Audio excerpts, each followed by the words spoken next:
اقیموا الصلاة و آتوا الزکاة و ما تقدموا لانفسکم من خیر تجدوا عند الله ان الله بما تعملون بصیر. سر یهودیا خود دیدین که حکم آمد نه؟ بنو نذیر خیانت کردن، رسول الله هم جلاوطنشان کرد، تبعیدشان کرد. بنو قریظه در جنگ احزاب به امرای مشرکین مدد و کمک کردن، اونا هم جواناش کش دیگهش تبعید کرد. خیبر هم یهود خیبر هم بیخی بیرون کرد. و آیاتا که نازل شد با رسول الله هم گفت اخرج الیهود من جزیره العرب، از جزیره عربی کافرها را بکشید. اخرجوا اهل کتاب بیرون کنید، مشرکین بیرون کنید. بعد از او باز اینمی حکم شد که جزیه. اینا لیا میگن والا جزیه دادن سر ما ظلمه. ظلم نیست سرشان، والله جزیه بسیار عدالت. امیال زندگی از اینا خراب است. خب امی کافرها 20% مالیات میگیره. جزیه چرا میخواه؟ چند پا پیسه است. 20% مالیات، 30% مالیات. تنها از یک چیز نیست، هر چیزش مالیات میگیره. اسلام بیا 5% میگیره و با وجودی که از مسلمان اسلام زکات میگیره، از اینا جزیه. از فقرایش حکومت اسلامی جزیه نمیگیره، از فقیرش، از سرمایه‌دارش میگیره، او هم 5%. دیگه ای که سر از اینا عسکری نمیکنه، خود عساکر حکومت اسلامی پلیسش و ایناش اینا حفاظت میکنه، جانشان و مالشان، آبرو عزتشان. سر یا جهاد هم نمیکنه، سنگرار هم سرش نگاه نمیکنه. پس در بدل همه خدمات یه چیز جزیه باید گرفته شد. یعنی تو نیست که مسلمان ها چیز گرفته نمیشه، از اینا میشه. مسلمان زکات است، مسلمان عسکری و اینا میکنه، اینا نمیکنه.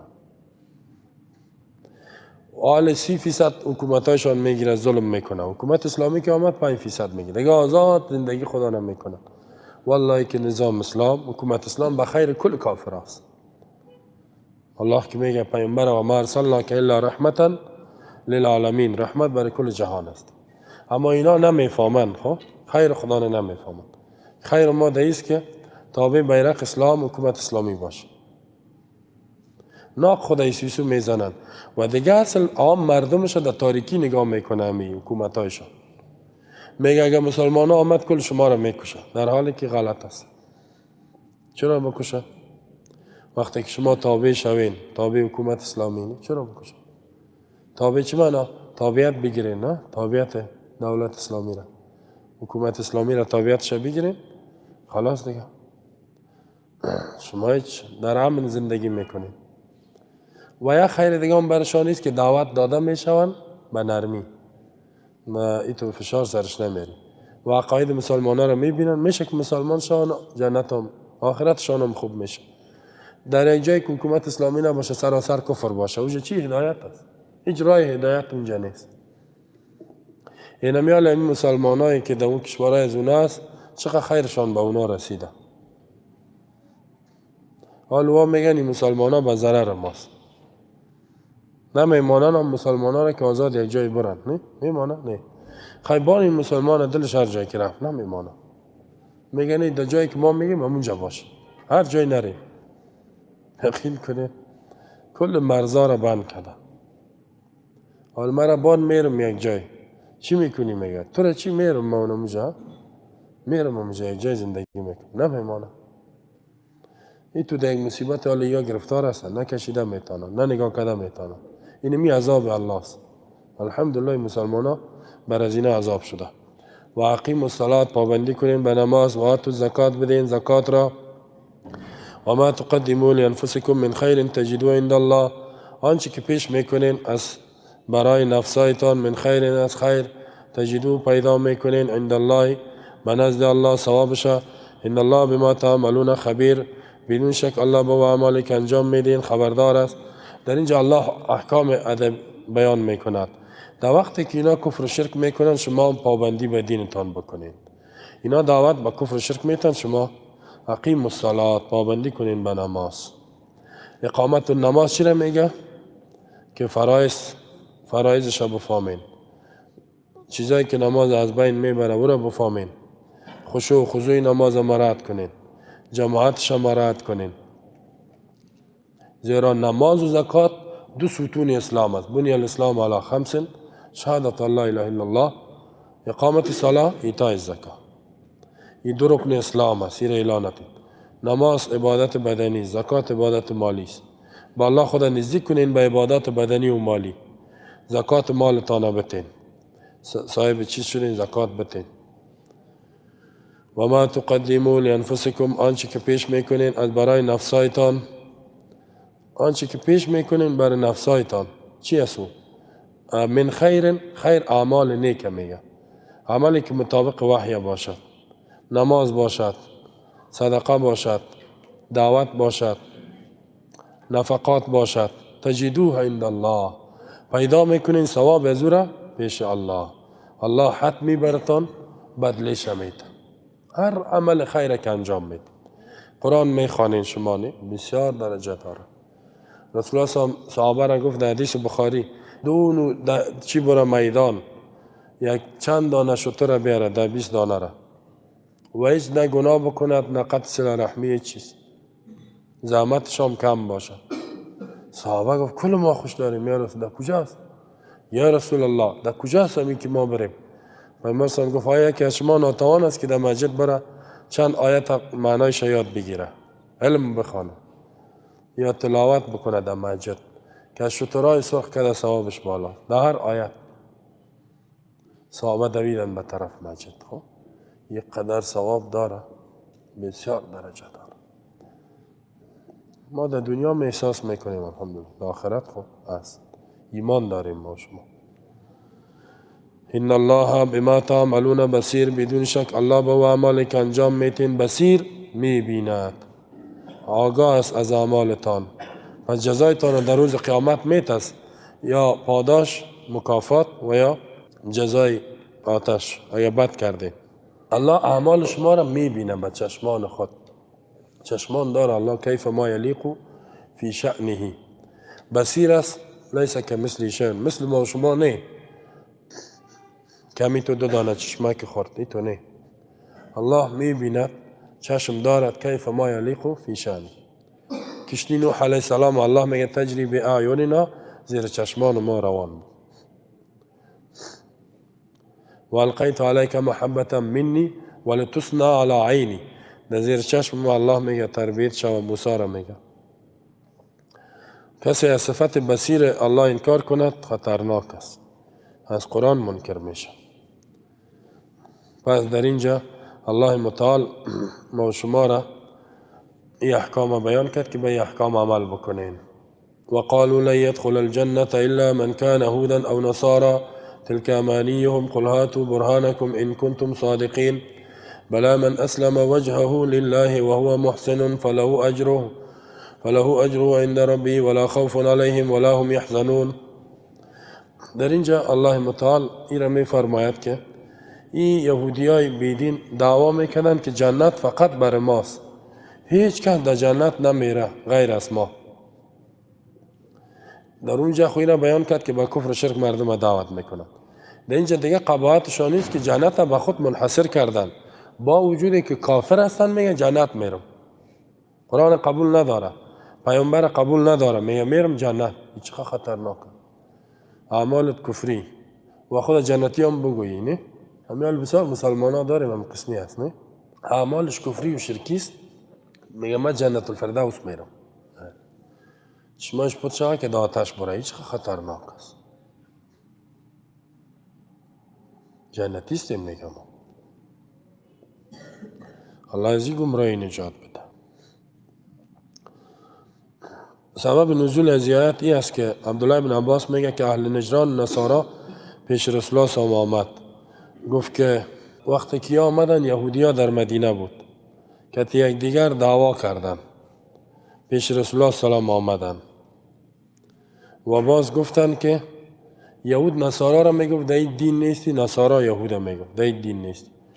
او میگفت که ما در جنت میریم شما نمیرین، این گروپش میگفت ما میریم، هیچ کس دیگه نمیره. الله متعال سر هر دوش رد میکنه، میگه نه تو جنتیستی نه او. جنت برای قوم نیست، هر کسی عقیده و عملش مطابق وحی آسمانی است اونمون میره. رنگ و نجات اسلام نمیشناسه. و قالو میگوین امی یهود و نصارا لن يدخل الجنة، هرگز داخل نمیشه در جنت الا من کان یهودا، مگر کسی که یهودی باشد، او نصارا یا نصرانی باشد. سکنین از ظاهر قرآنی تو فهمیده میشه که یهود نصارای تو، یهود میگه که در جنت هیچ کس نمیره مگر یهود نصارا، نصارا میگه که در جنت هیچ کس نمیره مگر نصارا و یهود. اینطور نیست. در ظاهر همی تو فهمیده میشه. اینطور نیست که یهودی ها بگویند که غیر از نصارا و ما دیگه کس نمیره. اینطور نیست. یهود میگه غیر از ما هیچ کس نمیره، نه نصارا میره نه مسلمان، نه بت پرست نه مشرک، فقط ما میریم در جنت. و نصارا میگه غیر از ما نه یهود در جنت میره نه مسلمان نه مشرک بت پرست، هیچ کس نمیره. یعنی هر کدام میشان جنت به خود اختصاص داد. یهود به خود اختصاص داد، نصارا به خود. تلک امانیهم، الله میگه اینمی خیالاتشان است، همین گپا خوابایشان از خواب میبینند، خیال است. آرزوهایشان است، نه آرزو یکم تا که میشینه خیال میزنه کجا میره خیال پلو، نه های در کجا میرسه. در امریکا را هم تای میکنه و چند تا تعمیرها را میخره و پس میاد، سعی میکنه کلش خیال است. نه یکم تا که شو خواه شوه همی تو وقت در واشنگتن دی سی میباشه. نه باز میگه بخیر دلم بود که همی تو نه فکر ما خراب کردی. نه من میگه امریکا رفته بودم یا خانه سیل داشتم فکر ما خراب کردی. همی خواب و خیالات است. قل هاتو برهانکم، الله میگه قل از برای زنا بگو ای محمد رسول الله، هاتو ائتونی بیاورین برهانکم حجت قوی تان، دلیل منزله تان. برهان دلیل میگه که آسمانی باشد. با آن دعوایی که شما دارین ان کنتم صادقین، اگر شما رازگو هستین در ادعایتان که غیر از ما دیگه که از جنت نمیره، بیار دلیل. چی دلیل داری؟ از این برهان چی نمیگه؟ دلیل منزله آسمانی. در قرآن الله بیان کرده، در تورات بیان کرده، در انجیل بیان کرده، در کدام کتاب بیان کرده؟ الله هیچ نگفته که اینی قوم در جنت میره. هر کسی که عقیدهش توحید باشد، با نظام توحید پابند باشه، عمل بکند، اونو جنت میره. یعنی بلا، الله میگه بله. این گپایی که شما میگین این گپ نیست، بلا، بلکه بله میگه من اسلم، داخل می شود در جنت هر کسی که اسلم تابع بکند وجهه روی ذات خود را لله از برای الله، اسلم یعنی به صورت مخلصانه الله را عبادت بکند، خود منقاد بکند به حکم الله، و هو مؤمن در حالی که محسن باشد، ایمان داشته باشد، متبع انبیا باشد، خصوصا خاتم النبیین، فله اجر عند ربی، از برای ثوابش از پیش ربش، ولا خوف علیهم ولا هم یحزنون، نمی باشد ترس از برای اینا در روز قیامت و نه غمگین می شوند از چیزایی که در دنیا ماندگی است. هر کسی که اسلم وجهه لله و هو محسن، این یهودی است، نصرانی، هر کی که باشه، این تو نیست که یک قوم خاص. وقالت اليهود ليست النصارى على شيء وقالت النصارى ليست اليهود على شيء وهم يتلون الكتاب كذلك قال الذين لا يعلمون مثل قولهم فالله يحكم بينهم يوم القيامة فيما كانوا فيه يختلفون. وقالت اليهود ميغوين يهوديا ليست النصارى على شيء، نيس نصارى داي الدين. وقالت النصارى ميغوين نصارى ليست اليهود على شيء، نيس يهوديا داي الدين. وهم يتلون الكتاب در حالی که اینا کتاب الله را میخوانند. كذلك قال الذين لا يعلمون مثل قولهم، همین قسم گفته بود کسایی که جاهلا بودن به علما مثل قول از اینا را. فالله يحكم بينهم يوم القيامة، الله فیصله میکند در بین از اینا در روز قیامت. فيما كانوا فيه يختلفون، در آنچه که اینا بودن اختلاف میکردن. شما از این گپا یک چند گپ فهمیدین از این ترجمه که اینا در بین خود امی یهود نصارا دیگه خود تکفیر میکنه. او میگه این دین نیست، او میگه این نیست، در حالی که هر دوشان کتاب میخوانند، تورات، انجیل. اکثر احکام تورات انجیل فرق نداشت، کتابشان یکی، پیامبرشان عقیده توحید داره، ولی او را کافر میگه، او را میگه.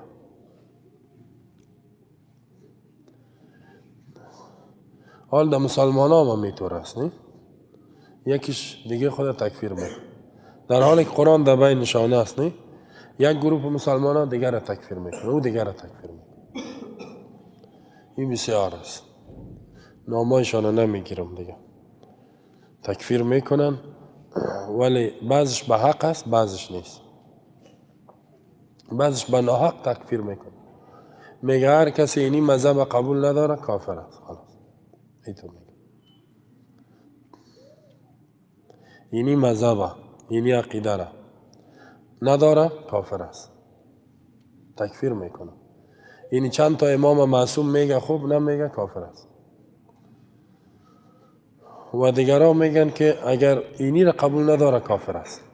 مثلا طریقه ها میگن دمی 4 طریقه که در یک شام نبودی کافر است. نقشبندیه و نقشبندی، چشتیه شریف و سهروردیه شریف و قادریه و غفوریه، اینا میگه اینا ما دانشان شنیدیم دمی 4 طریقه در یکش نباشی کافر است.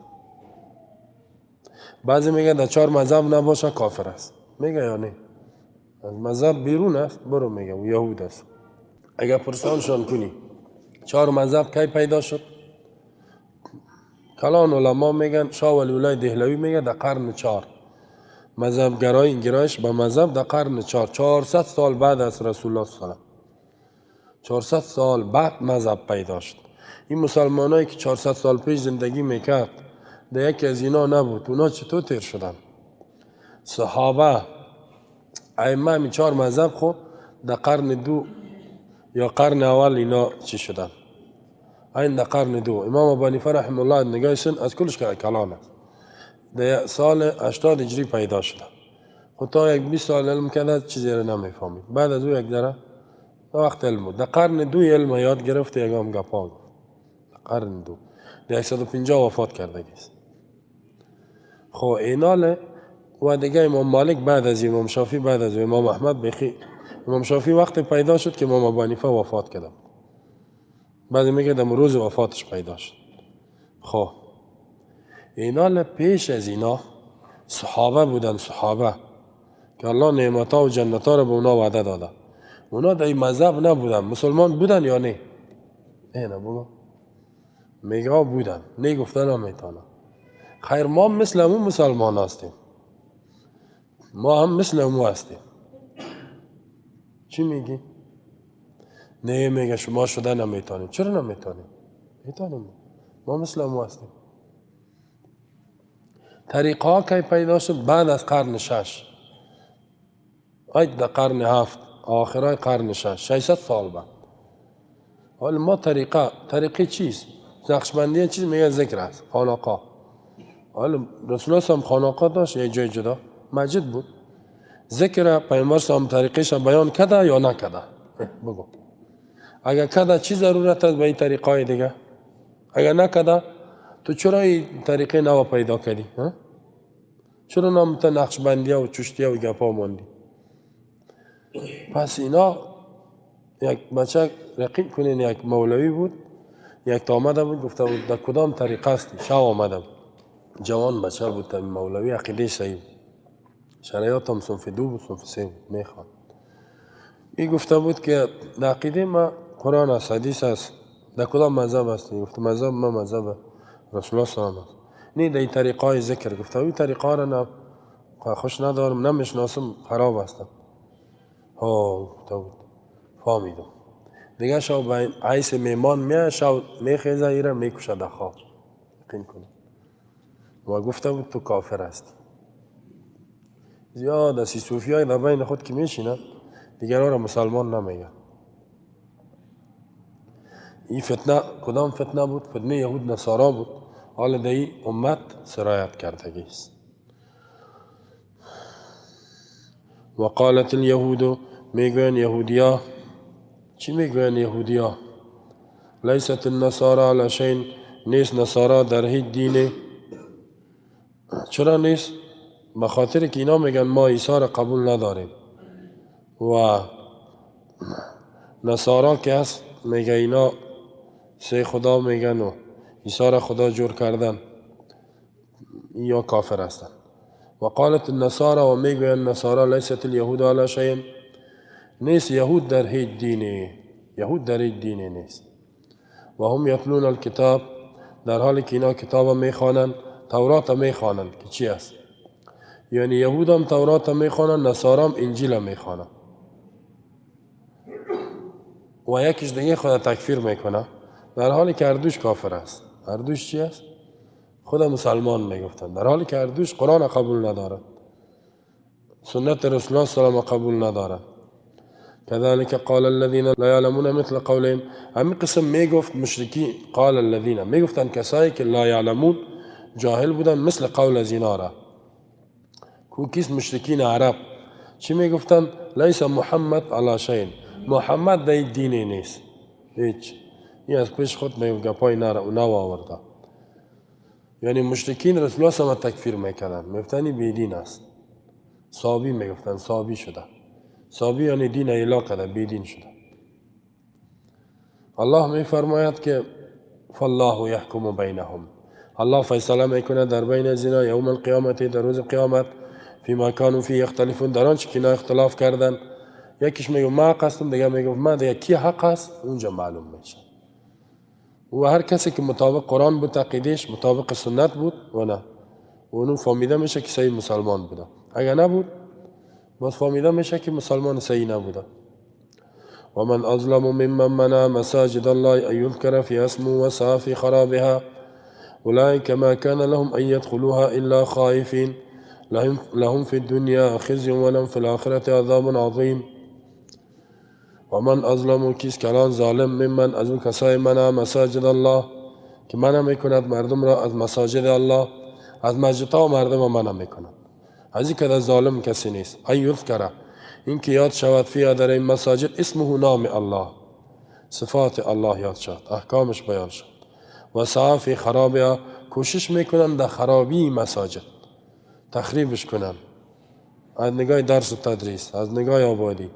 اولئک ما کان لهم ان یدخلوها الا خائفین، اولئک اینمی کسان نیست جایز است برایشان که داخل شوند. در کجا داخل شوند؟ در این مساجد. الا خائفین، مگر در حالت ترس می باشند. لهم فی الدنیا خزی، از برای اینا در دنیا رسوایی است. و لهم فی الاخرة عذاب عظیم، و در آخرت عذاب بزرگ از برای زینا است. و من اظلمو، این در ارتباط کی است؟ بعضیا خب سبب نزولش خاص بیان کرده. مشرکین مکه مسلمان ها را از حج عمره مانع شدن، از مسجد الحرام منع کرد در صلح حدیبیه. الله متعال آیت روان کرد، از این که کافر گفت کلان کسی نیست که از مسجد مردم منع کنه. و کوشش در خرابیش کی که عقیده توحید بیان نشه، اعمال مطابق قرآن بیان نشه، حق گفته نشه، اونمو خراب است.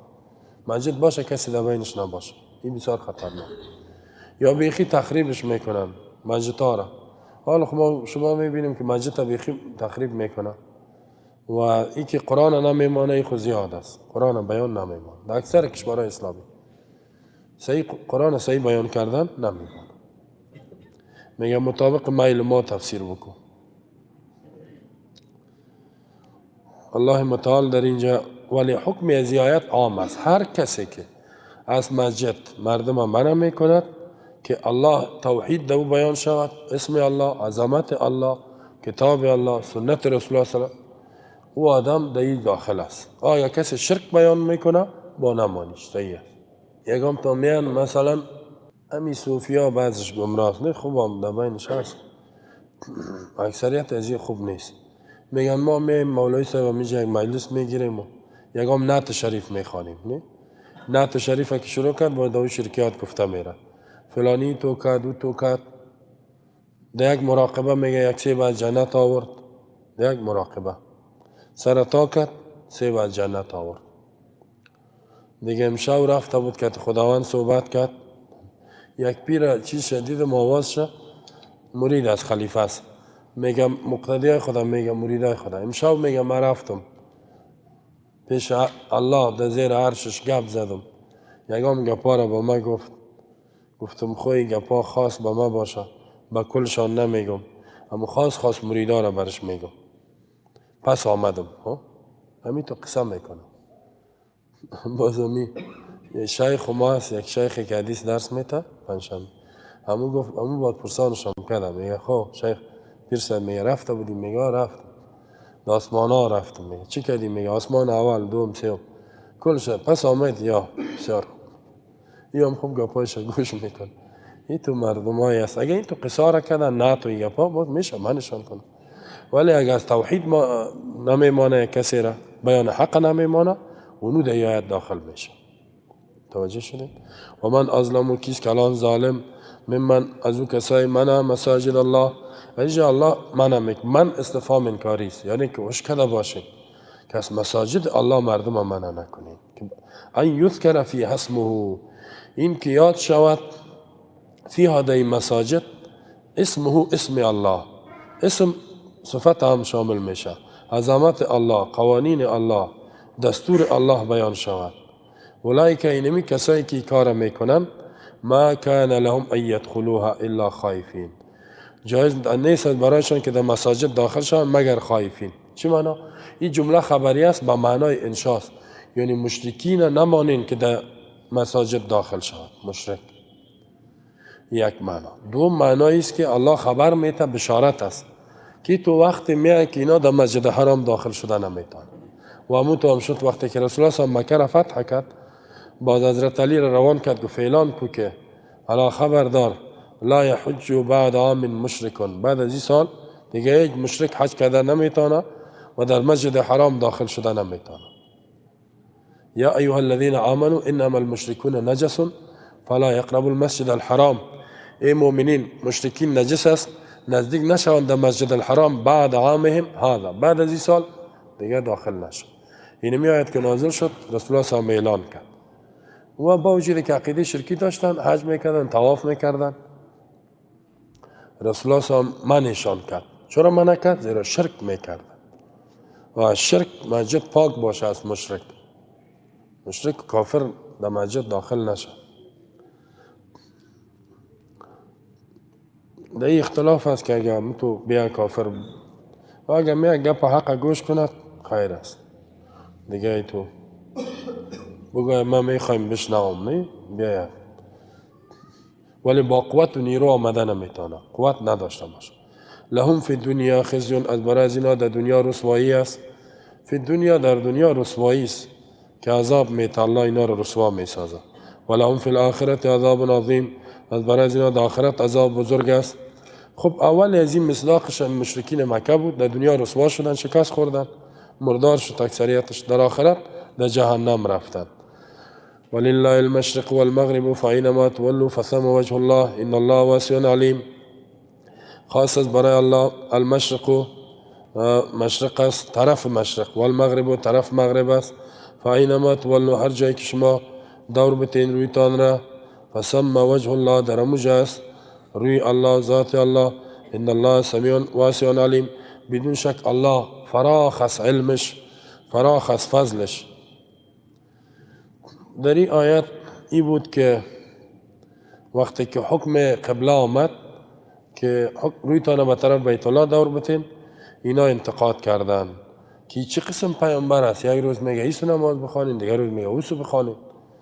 الله میگه این اختیارات پیش شماست، طرف شرق و غرب، شما هر طرفی که الله حکم کرد اموسو نماز بخوانین. یک معنایش اینه میست که مشرق ولله المشرق، مکان طلوع آفتاب، این خاص در اختیار الله است. والمغرب مکان طلوع غرب، غروب آفتاب. فاینما تولوا، هر جایی که شما بگردین، رویتان بگردانین، فثم وجه الله. یک معنایش خواهمی است که مسئله قبله است که الله نسخ کرد، قبله به طرف بیت المقدس بود، مسلمان ها روی خدا نوس دور می دادن، الله حکم کرد که به طرف بیت الله نماز بخوانید. بیت المقدس طرف شمال است، یک دفعه الله حکم کرد که به طرف جنوب رویتان دور بتین، این ثبوت روی خدا نمونست. اینا انتقاد کردن این چه قسم است؟ الله میگه این اختیار ماست کدام طرف بگوییم. یا میشه که عام باشه، اگه عام باشد در اختیار الله طرف شرق و غرب، شما هر جایی که رویتان دور بتین اونجا الله است، یعنی از علم الله، قدرت الله بیرون نمیشه. ان الله واسع علیم، الله علمش بسیار فراخ است، شما هر طرفی که رویتان دور بتین اونموجا الله وجود داره و شما را میبیند. این که الله چه قسم حکم میکند توانایی است، خالق است. پس در اینجا اشاره به سوی فراخی علم و قدرت الله است. وقالوا اتخذ الله ولدا سبحانه بل له ما في السماوات والأرض كل له قانتون. وقالوا میگو یعنی مشرکین اتخذ الله ولدا، گرفتگی الله اولاد، سبحانه پاک است الله متعال از ولد. بل له ما في السماوات والأرض، بلکه خاص از برای الله آن چیزی است که در آسمان و زمین است، اختیارات پیش الله. کل له قانتون، هر یکی از برای الله فرمان بردار است. در اینجا الله متعال رد میکنه به دیگه انتقاد از اینا. خب شرک میکردن، مشرکین میگفتن ملائکه بنات الله است، دخترایشان. این ملائکه را ولد میگفتن، این اولادای الله است. نصارا میگفت که وقالت اليهود عزیر ابن الله، یهود میگفت عزیر فرزند الله، نصارا میگفت مسیح فرزند الله، من ایس فرزند گرفته. باز اینا میگفتن که الله بعض اختیارات به بعضی داده من حیث اولاد، مثل که پدر به اولاد اختیار میده. اینا ما که یار عبادت میکنیم، اینا مشکلات ما را به الله پیش میکنن. پس تو چرا ما را مانع میشی که ما ایرا بگوییم که فرزند الله است؟ فرزند حقیقی نمیگیم، ما میگیم الله ایرا من حیث فرزند به خود گرفتن نزدیک الله. مثلا یهود میگفت که مظهر علم غیب الله عزیر است، مظهر علم غیب. و مظهر قدرتش نصارا میگفت کی است؟ عیسی است. مشرکین میگفت نه ملائکه است. الله در این رد میکند که نسبت اولاد دادن کفر و شرک است. الله از اولاد نه کسی را من حیث اولاد میگیره فرزندی، نه که از او کسی پیدا شود، بلکه همه اختیارات کائنات پیش الله است. الله نیاز نداره به اولاد. شما چطور نسبت اولاد به الله میتین؟ وقالوا میگوین یهود و نصارا مشرکین اتخذ الله ولدا، گرفتگی الله اولاد. برتان گفتیم یهودی هم میگفتن، نصرانی هم میگفتن، مشرکین هم میگفتن، ولی فرقش بیان کردیم. فرقش در چی بود؟ یهود عزیر میگفت، نصارا عیسی علیه السلام، مشرکین ملائکه را. اتخاذ الولد یعنی یک کسی را من حیث اولاد میگیری. این نمیگفتن که ولد حقیقی، یعنی اختیاراتی را مثل که پدر به بچه میته، این همه اختیارات داره. عیسی را میگفتن ملائکه را و عزیر. الله رد میکند به چند طریقه. سبحانه پاک است الله، منزه است آن چیزی که اینا فکر میکنن. خب الله کسی را اولاد میگیره که به اون نیازمند باشه، محتاج. بعد از ما میگه این کارا را پیش ببره، مرگ با بالایش بیاد. الله خیلی چیزا منزه. مثلا شما ملک سلمان دیدیم، پادشاه عربستان، بچه خدا نایب دو تعیین کرده، نه؟ اون اختیارات برش داده. بچه ملک سلمان پادشاه عربستان نایب تعیینش کرده که بعد از ما یک تا دیگه شد، بعد از اون نایب دوم این باشه. این محتاج است. الله میگه سبحانه ما خب الله پاک است از این نیاز نداره کسی را اولاد بگیره من حیث ولد. لم یلد ولم یولد بل له ما فی السماوات، دوم رده، بلکه خاص در اختیار الله است آنچه که در آسمان و زمین است. در آسمان و زمین چیزی که است در ملکیت الله است، چیزی که است تحت تصرفش است، چیزی که است مخلوق است، چیزی که است بنده هایش است. الله چی نیاز داره اینا را من حیث اولاد بگیره؟ دوم رد. سومی که کل له قانتون، هر یک مخلوقات از برای الله فرمان بردار است، نافرمانیش نمیکند. پس چی ضرورت است که یار اولاد؟ ملائکه را چرا اولاد بگیره؟ کلش بنده های فرمان برداره. الله اینا را آفریدگی است. و دیگر رد میکنه به بالایشان الله. یک رد دیگر بدیع السماوات والارض، ناشنا پیدا کننده آسمان و زمین است. و اذا قضى امرا فانما یقول له کن فیکون، وقتی که فیصله کند یک کار را، فانما جز نیست یقول میگوید له از برای کن یا معدوم شو، فیکون همونطور میشه، معدوم شو میشه، موجود شو میشه، شکل تغییر بخوره میشه، هر فیصله که الله کنه. حال بسیار دیگه اینجا رد سوم است و بسیار قدرت خود الله نشان میده. بدیع السماوات، ناشنا پیدا کننده آسمان و بدی چرا میگه که مثال سابق نداشته باشه، هیچ دیده نشده باشه. آسمان و زمین هیچ وجود نداشت، الله پیداش کرد. این بدی مخترع قبلا نبود، پیدا شد. یکی است که انسان از روی یک چیز جرم میکند، نه؟ او را بدی گفته نمیشه.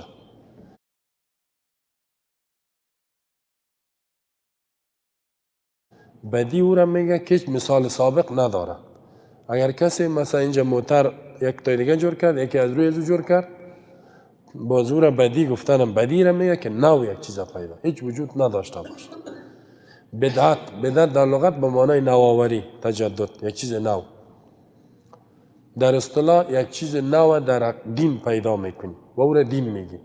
یک ذکر نو ایجاد میکنی، یک عقیده نو، یک عمل نو. مثل که میلاد در زندگی رسول الله هم نبود، چیزی وجود نداشت.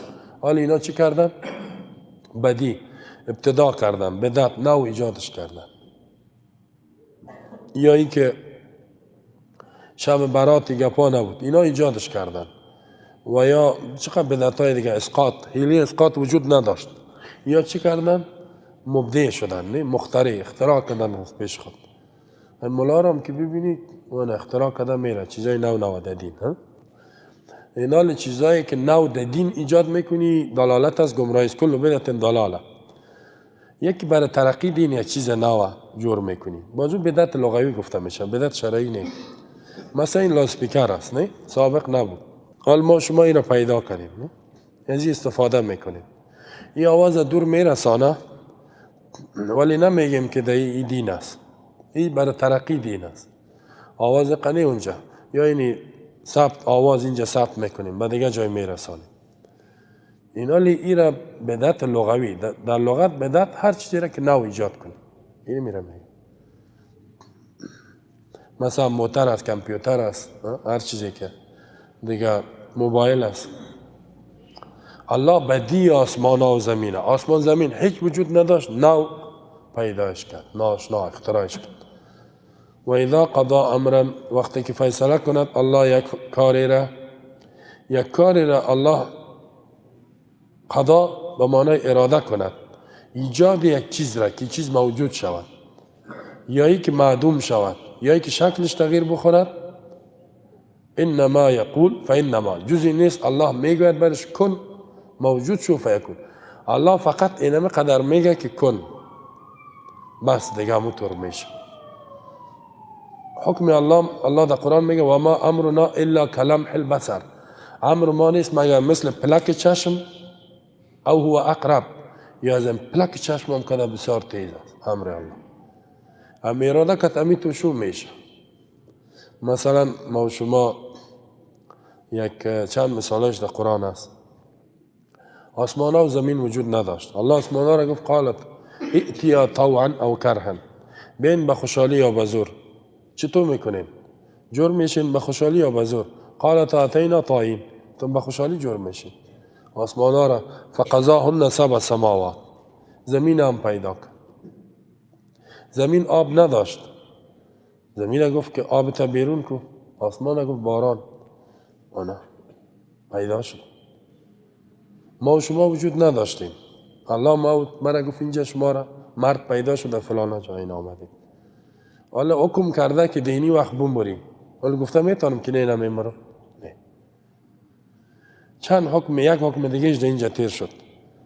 ولقد علمتم الذين اعتدوا منكم في السبت فقلنا لهم كونوا قردة خاسئين، کسایی که در روز شنبه یهودیان تجاوز کردن، شکار ماهی را کردن، الله چی میگه برشان؟ کونو، شوین قردتن، شادی، خاسئین، ذلیل. کلگی شادی شد، یعنی شکلش تغییر خورد. گفت شکل تغییر بخوره، تغییر خورد. بسیاری انسان ها را دگام روایت های اسرائیلی الله گفته سنگ شوین، سنگ شدن، تو سنگ ماند. آتش در میته، ابراهیم علیه السلام که انداخت برای آتش، الله چی گفت؟ کونی بردن، شو سرد و سلام علیه. آتش سوختانده تانست؟ نه. الله کونی بردن، کونو قردتن خاصی. این حکم تکوینی است. اراده یک چیز کرد، بعضی میگه که اراده کرد میشه، حاجت کن نیست، ولی الله میگه کن، میگه امر میکنه. که میگفت موجود شو خلاص. در سورت قصص ما شما خواندیم و نريد ان نمن على الذين استضعفوا، اراده کردیم که احسان کنیم به مردمایی که ضعیف شده بودن، ظلم سرشان شده بود. و نجعلهم ائمه و نجعلهم الوارثین، خواستیم که اینا را امام مقتدای دین بگردانیم، وارث زمین مصر. الله حکم کرد که موسی پیدا شود، خلاص پیدا شد. حکم کرد کسی را کشتن نتانست. حکم کرد در خانه فرعون کلان شود، با وجودی که دشمنش بود شد.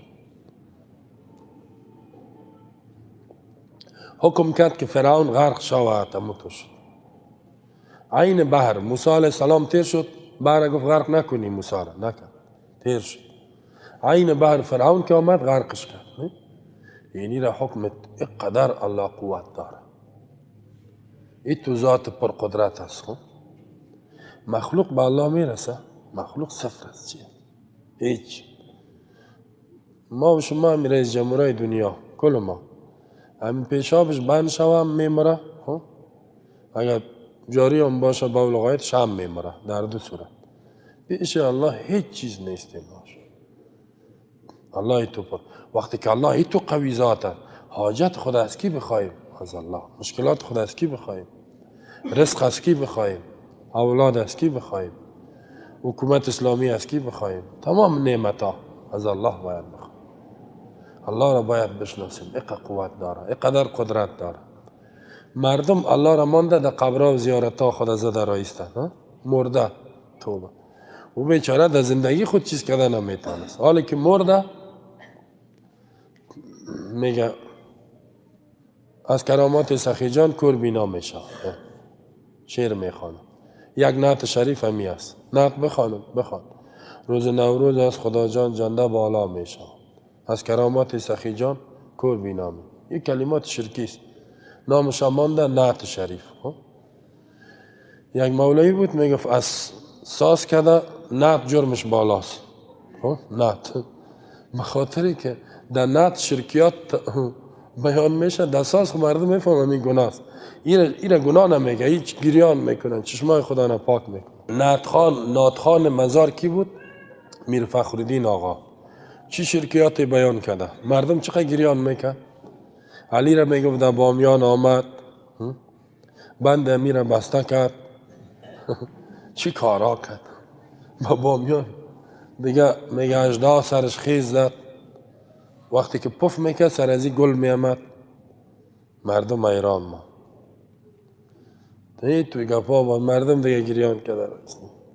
یک هو است، گریان است. این کفریات گفتارای، شرکیات گفتارای مردم گریان داره. به می خاطر نعت شریف نه بسیار خطرناک. نعت شریفه وش کده باشین، یک موحد اگه باشه خوب، کسی عقیده شرکی داشته باشه بسیار خطرناک. حالی کسیتای امی میر فخرالدین کی جمع کنه چیزایی گفت. هر روز صبح دیو تلا که بری بران ماندگی سوره گوش هم میکنن، خب باید دقیقه گریان میکنن میرن. اولیای خدا و دوستای خدا همیشه صفت مخلوق است در نعت، هیچ صفت خالق نیست. همیال اگه من در این باره گپ دیم کم گپ زدم، میگم خسته نشید. در صفت خالق که الله در قرآن میگه قل لو كان البحر مدادا لكلمات رب، اگر بحر کلش سیاهی شود برای معلومات رب، صفات رب، و دیگه و من بعد 7 ابحر، 7 بحر دیگه بیاد. و شجرت و اقلام، درختها کلش قلم شد، نوشته کنن قلم خلاص میشه، رنگ خلاص میشه، صفات الله میمانه.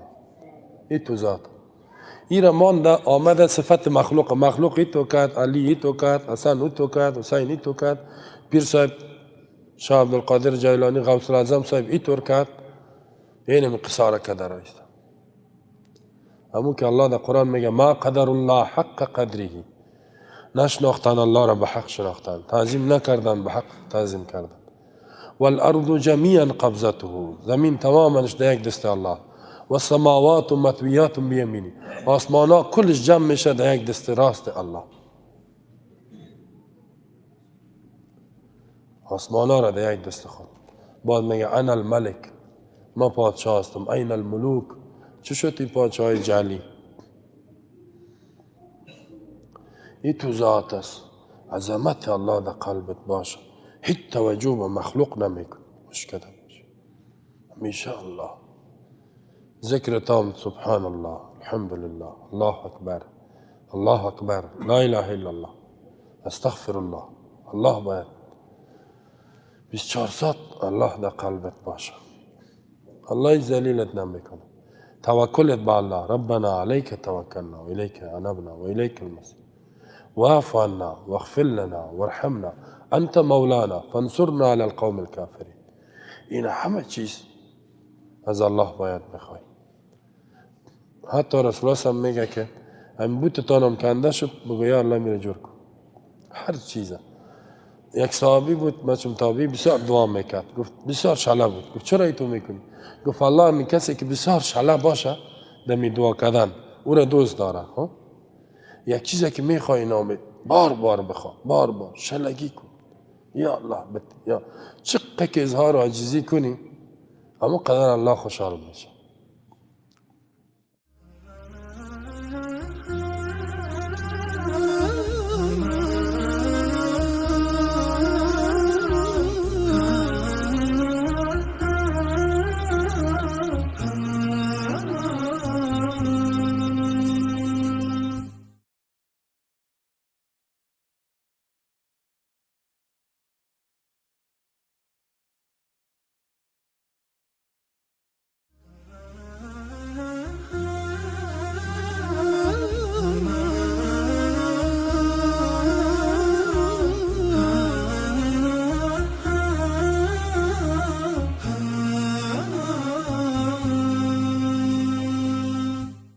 میگوین کسایی که علم ندارن، جاهلا، لولا یکلمون الله، چرا صحبت نمی کند، گپ نمی زنه به امرای ما الله، او تأتینا آیه، یا بیت به ما یک معجزه.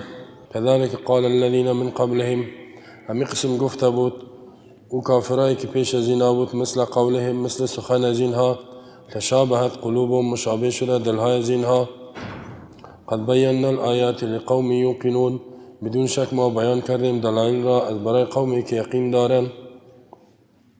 در اینجا الله متعال در آیت رد میکند به بالای بعض از مشرکین که جاهلای مشرکین مکه بودن،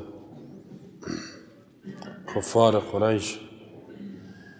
اینا میگفتن تا وقتی که الله به امرای ما مستقیم صحبت نکند یا یک معجزه دلخواه نبید که ما او را ببینیم، چیزی که ما میگیم، ما نبوت تو را قبول نداریم، پیامبری تا و یک قرآن کتاب الله را قبول نداریم.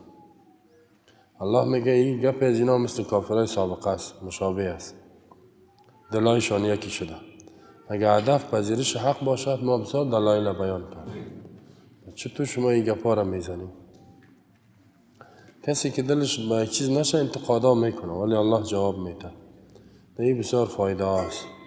و قال الذین لا یعلمون، میگوین کسایی که علم ندارن، جاهلای مشرکین، نادان، بی علم. لولا یکلمون الله، چرا صحبت نمیکند، گپ نمیزند مستقیم الله به امرای ما، مشافهتن، یعنی همی تو دهن به دهن گپ بزنه، یا ای که وحی کند به بالای ما که به ای که تو رسول الله است. الله وحی کند به خود ما، به هر یکی ما بگوید که همی رسول الله است، قبولش کن. او تأتینا آیه، یا بیاید یک معجزه بر ما، برهان به صدق نبوتت، همون برهانی که ما میگیم، دلیلی که ما میگیم، یعنی کدام معجزه‌ای که ما میخواهیم او بیاد. و این خواسته های از اینا در سورت اسراء بنی اسرائیل بیان شده. بسیار چیزا میگفتن که تو در آسمان بالا شو، برو همی تو ما باید تو را ببینیم که رفت، این تو بچشمای ما ببینیم که رفتی در آسمان. باز نموشه یک کتاب زنده را کتاب بگی بیا تا شو ببینیم کتاب در بغلت تا شد، چند تا ملائکه هم کتید پایین شد. باز اونا بگوین که اینمی رسول الله است، این ما قبول داریم، در غیر از او نه. ولی این گپ از یام میگم یک این سوالا، این خواسته ها ضدی و عنادی بود. این حقیقت نداشت. الله میگه اگه می کارم شود یا ایمان نمیاره. ببینن پیامبر را پس آمد ملائکه هم کتیش قبول نمیکنن. کافر دیگه. اگر اینقدر دلایل قرآن میگه که بر انسان هیچ شک و شبه نمیمانه که بفهمه که قرآن کلام الله است و پیامبر بر حق است. بسیار دلایل میگه. این دلیل های چیز که است، معجزات دلخواه که است، انتخابی بازی خطرناک است. الله در بسیار آیات دیگه میگه که ما اگر این کارم بکنیم ایمان نمیاریم. چرا؟ و قانون چیست؟ قانون نیست که وقتی که معجزه دلخواه میخوایی الله داد قبول نکردی بعد عذاب عمومی میاد، کل ریشه کن میشه. این قانون الله. خب میگه ما یا برای موسی علیه السلام ندیدن اژدها جور شد، چی معجزه کلام عصا، ایمان نآورده. ابراهیم علیه السلام در آتش دیدن درش نداد، ایمان نآورده. عیسی علیه السلام مردار زنده میکرد، ایمان نآوردن. نمی یهودیا ایمان نآوردن بر عیسی. مرده زنده میشن بیگینه قبول ندارن. دیگه این گپای زیا استکبارن و عنادن. استکبار است، عناد است، خدا کلام گرفتن است. الله می فرماید کذالک قال الذین من قبلهم، یعنی این قسم گفته بود امی گپارا من قبلهم، یعنی کذالک مثل سخن از اینها. قال الذين من قبلهم، گفته بود کسایی که پیش از اینا بود مثل قولهم، مثل امی سخنشان. مثلا یهودیا گفتن که ارنا الله جهرتا، الله را به ما اشکاران نشان بده. این کافرای سابق که است، اسلافشان بزرگایشان هم گپا گفته، حالیام هم گپای سابقه را تکرار میکنن. تشابهت قلوبهم، قلوب این کافرها در ضد و عناد مشابه شده، یکی شدگیست مثل کافرای سابقه. این کافرها با اون کافرها یک قسم شدگیست، در ضد و عناد و تکبر. تکبر از یکی است. قد بینا الآیات لقوم یوقنون، بدون شک ما بیان کردیم دلایل را برای قومی که یقین دارند. این دلایل بسیار قوی را ما بیان کردگیستیم. کسی که حق طلب میکند، یقین طلب دارد، طلبگار حق است، ما بسیار دلایل بیان کردیم و کلش گپ میزنه به صداقت ازی که تو پیامبر بر حق است. اما اگر کسی که قبول ندارد، لقوم یوقنون، کسی که یقین میکنه طلبگار حق باشه، بسیار دلایل است، کافی دلایل. اما کسی که قبول نداره بر ادوار چی که بگوی بیفایده است. این الذين كفروا سواء عليهم انذرتهم ام لم تنذرهم لا يؤمنون. این کافرای زدوی نادیست، به یار چی بگوی هیچ است.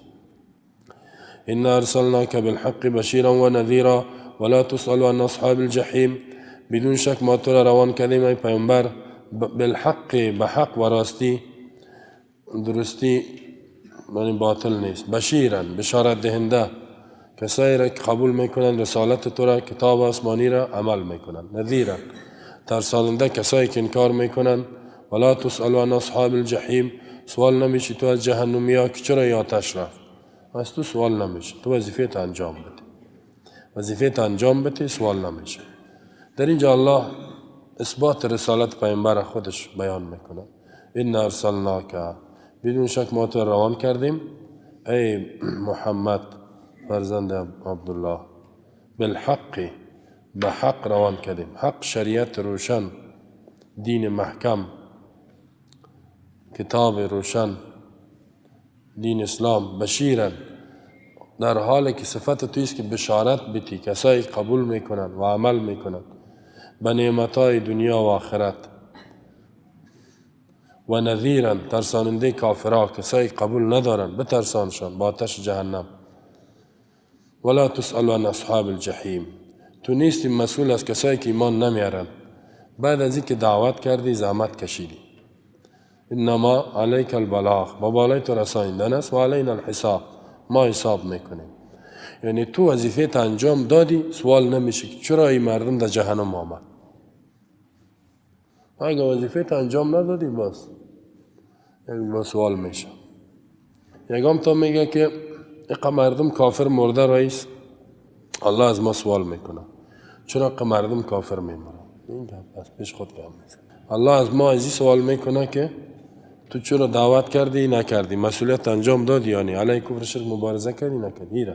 ایره نمیگه که چرا جهنم را، هیچ. این برادرای تبلیغ هم گپا را میزنن.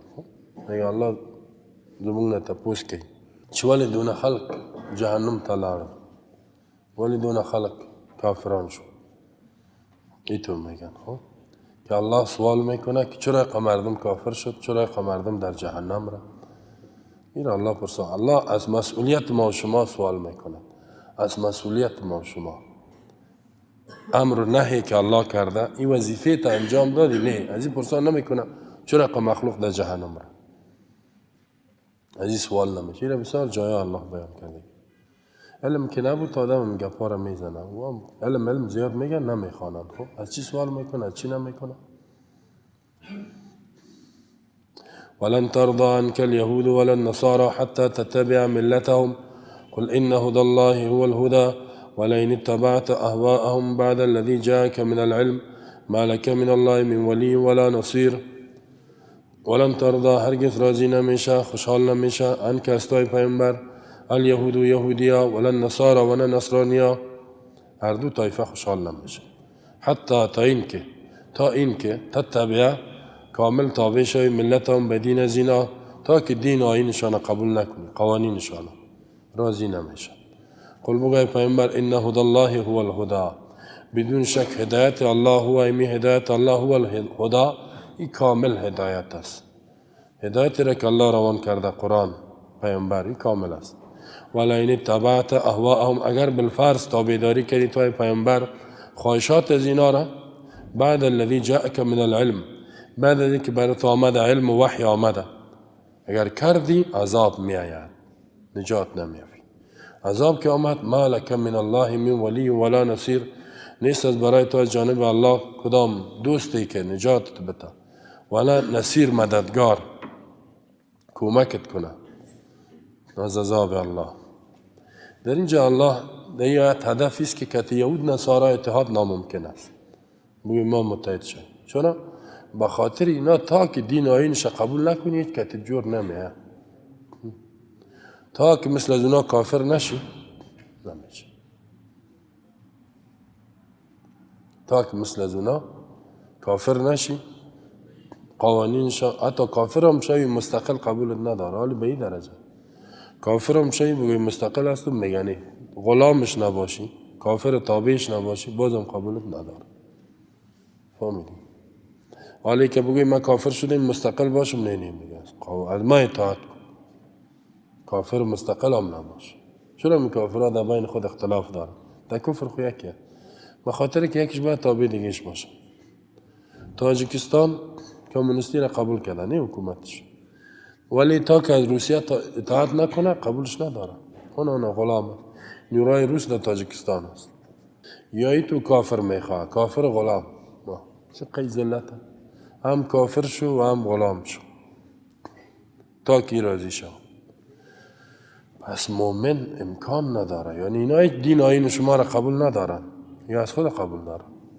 و اگر از را قبول کردی باید مومن نیستی. این تو شده نمیتونه که هم مومن باشی و هم که از اینا دوست باشی و نزدیک باشی و متحد باشی. امکان نداره. یا ایمان است یا نیست. اطاعت کردی ایمان میره. خاطر تا که آیینشان قبول نکنی خوشحال نمیشه. اگر تو بگی خیر از من مسلمان باشم، من یا از پیشم خوش باشه، این خواب و خیال. یارم خوش کنم، در این وقت با اسلامم پابند باشم، با اعمال اسلامی پابند باشم، امکان نداره. ولن ترضا، لن معنای تاکید میته و تا قیامت معنا میته. تا قیامت راضی نمیشه، تا مرگ. عنک از توی پیامبر. خب پیامبر سم چه اخلاق عالی داشت، چقدر اسلام 100% در وجودش بود، نه؟ قرآن متحرک بود، ظلم سر کسی نمیکرد، حق کسی را ضایع نمیکرد، بسیار خیرش به مردم میره، حریص بود به ایمان مردم. از این تو پیامبر راضی نمیشه. ما و تو خود کل اسلام هم در زندگی ما نیست، ما تو چطور راضی باشه؟ پیامبری که کامل انسان بود، به خیر کل جهان، رحمت بر جهان بود. الله او را میگه که از تو هرگز راضی نمیشه یهود. یهود از تو راضی نمیشه. از ما و شما چطور میشه؟ کتی هم معلوم. ما که قدر دزدی و باندای مافیا و خیانت و غصب و اینقدر ظلم و جنایت میکنیم، از ما میشه؟ از این مسلمان های فیلی. ولن ترضا، هرگز راضی نمیشه ان که از توی پیامبر الیهود، یهودیا، کسایی که دعوای یهودیت داره و کتاب ما تورات است. ولن نصارا، و نه مسیحی ها یا عیسوی هایی که حالا میگن ما مسیح. حتی تا که تا اینکه تتبعه، تابع کامل شوی، ملتهم، بدین از اینا. چمانا تا اینکه اسلام ترک کنی، اسلام روشنه، و تابع دین مردار از اینا شوی. دین از اینا چیست؟ خواهشات. دین آسمانی خونیست، خواهشات از این ملت، قوانین از اینا را، شریعتشانه، قانونشانه قبول نکنی، نمیشه. خب یکی از قوانین از اینا هم جنسگرایی است، لواطت، مرد با مرد ازدواج میکنه. تا که اینمیرم قبول نکنی، باید به خاطر خوشی از اونا یک مرد شوهر نگیری، یک تا را ازدواج کن، هیچ راضی نمیشه. باز وا بفهمن که ونه خود گرفت، ونه ازدواج کرد، ونه ازدواج هم کرد، دیگه چی کنم؟ بیچاره هم قانون تطبیق کرده رایست، دیگه کی را قبول کنیم؟ پس از این چی فهمیده شد؟ اتحاد ناممکن است. یا ایمان تا دست میتی که اینا یک جای میشه، و اگر بگوی که هم اسلام باشه هم اینا باشه و خوش باشه، امکان نداره. این گپ الله به ما شما خبر میده. چرا؟ زیرا الله از قلب از اینا میفهمه. حالا می آیت قبول داری یا نه؟ باید میگه ما شما یک کاری کنیم که همین ملت مسلمان خوش باشه، اسلام هم باشه، همین کافرها خوشحال باشه. امکان نیست. یکم تا دمی تلویزیون هم میگه پاره میزنم. ما شما باید قسمی کار کنیم که این دوست هم خفه نشن، این مسلمان هم خفه نشن. ای بسیار فن میخواه، کار میخواه. یک گپ ناممکن هم میزنه، امکان نداره. یک وقت در تلویزیون بحث بود که تنها دموکراسی را بخوایم یا اسلام. گفتن که بعضی تو نظر داد یک کاری میکنیم چیزی از اسلام بگیریم چیزی از او بگیریم. چرا؟ گفت اگر تنها اسلام بخوایم خوب است. مردم افغانستان 99% چند اشاریه مسلمان است، اینا خوش میشن، ولی اینجا که هست ما دوستای بین المللی هم داریم، اینا خفه میشن. دوستای بین المللی حالا خب ما و شما گفت که دنیا دیگه چی کردیم؟ نه اینا اگر تنها از اونا را بگیریم این ملت خفه میشه. چی کار کنیم؟ یک کاری کنیم که چیزی از این بگیریم چیزی از او بگیریم، اونا خوش همین ملت خوش. این پیشنهادش بود. خب و آدم خودش وزیر بود.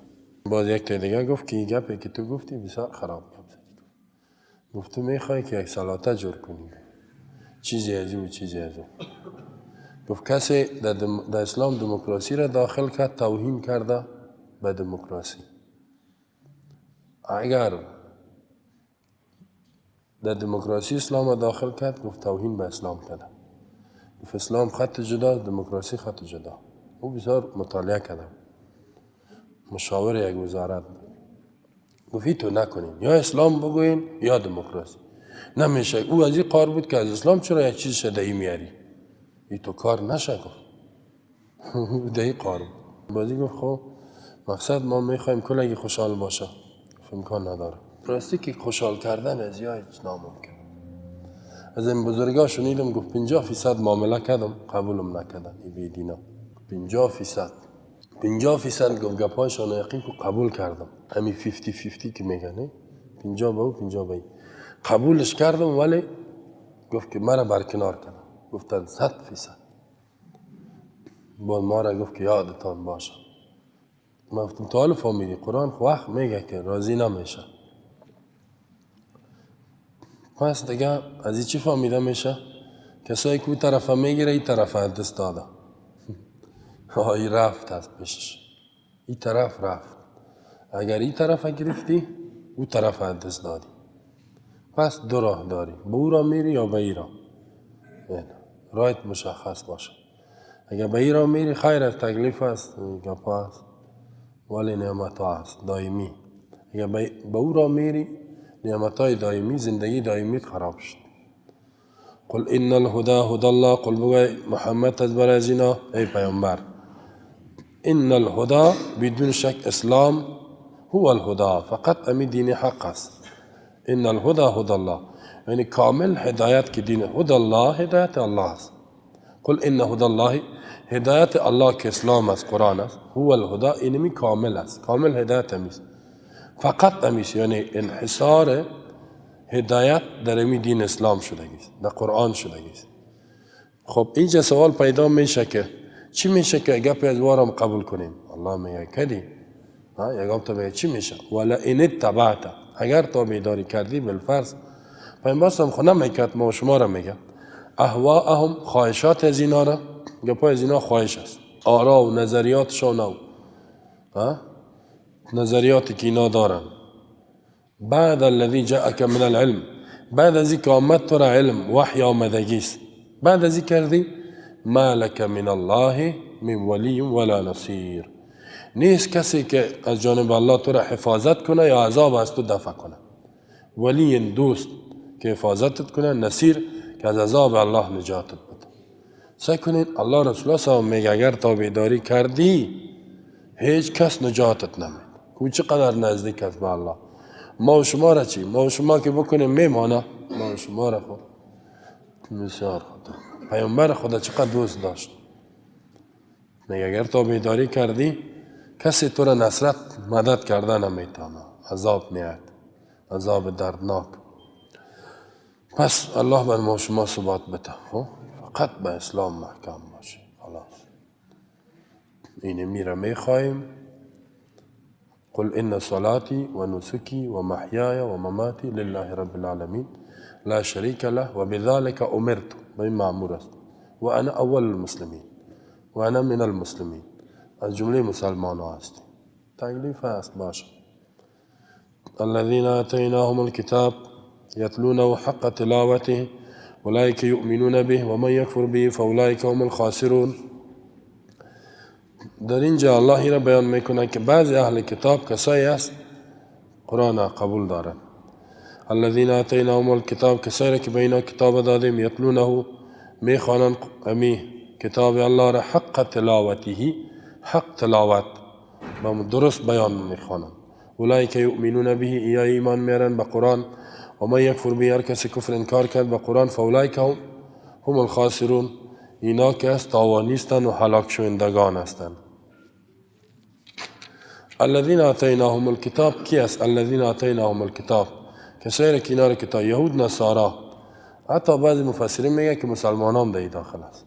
آتيناهم الكتاب، به اونم کتاب داده شده، به ما و شما. یتلونه حق تلاوتی، قرائت میکنن، بیان میکنن، به حق بیان کردن، میخوانن به حق خواندن.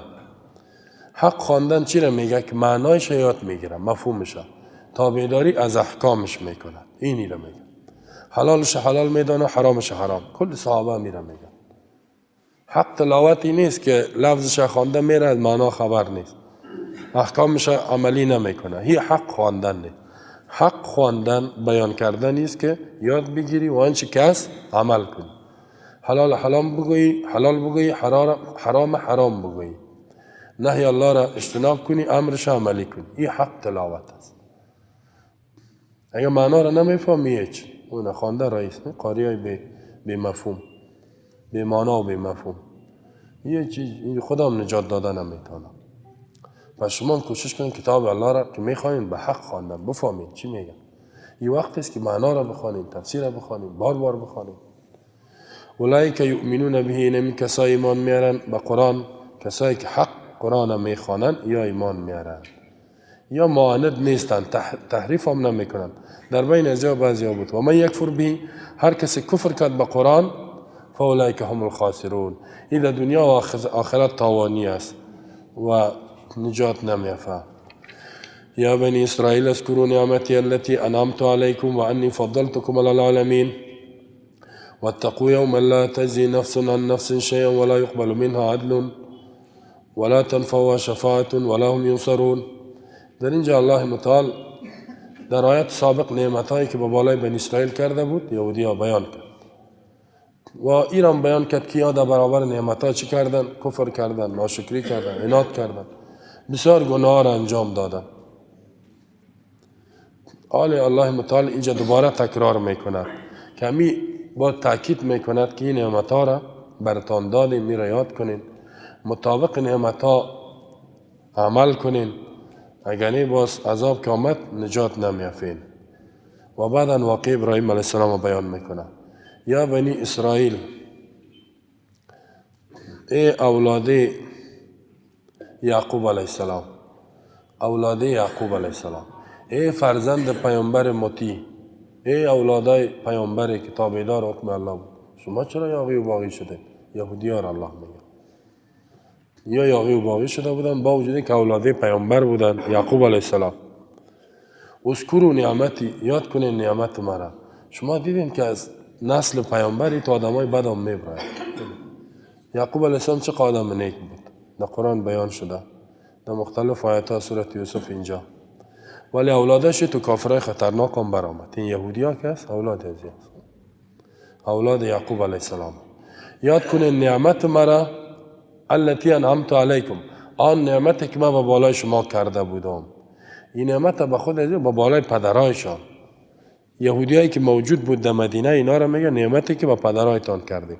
نعمت به بالای آبای، نعمت به بالای فرزنده هم است. و انی فضلتکم، و من شما را برتری دادم علی العالمین، با تمام امتهایی که قبلا تیر شده بود و امتهایی که در زمانتان بود. در امو زمان خودشان اینا بهترین ها بودن. الله یا را برتری دادم. حال شما چرا این نعمتایی است که اطاعت بکنین از الله، چرا شما یاغی و باغی شدین؟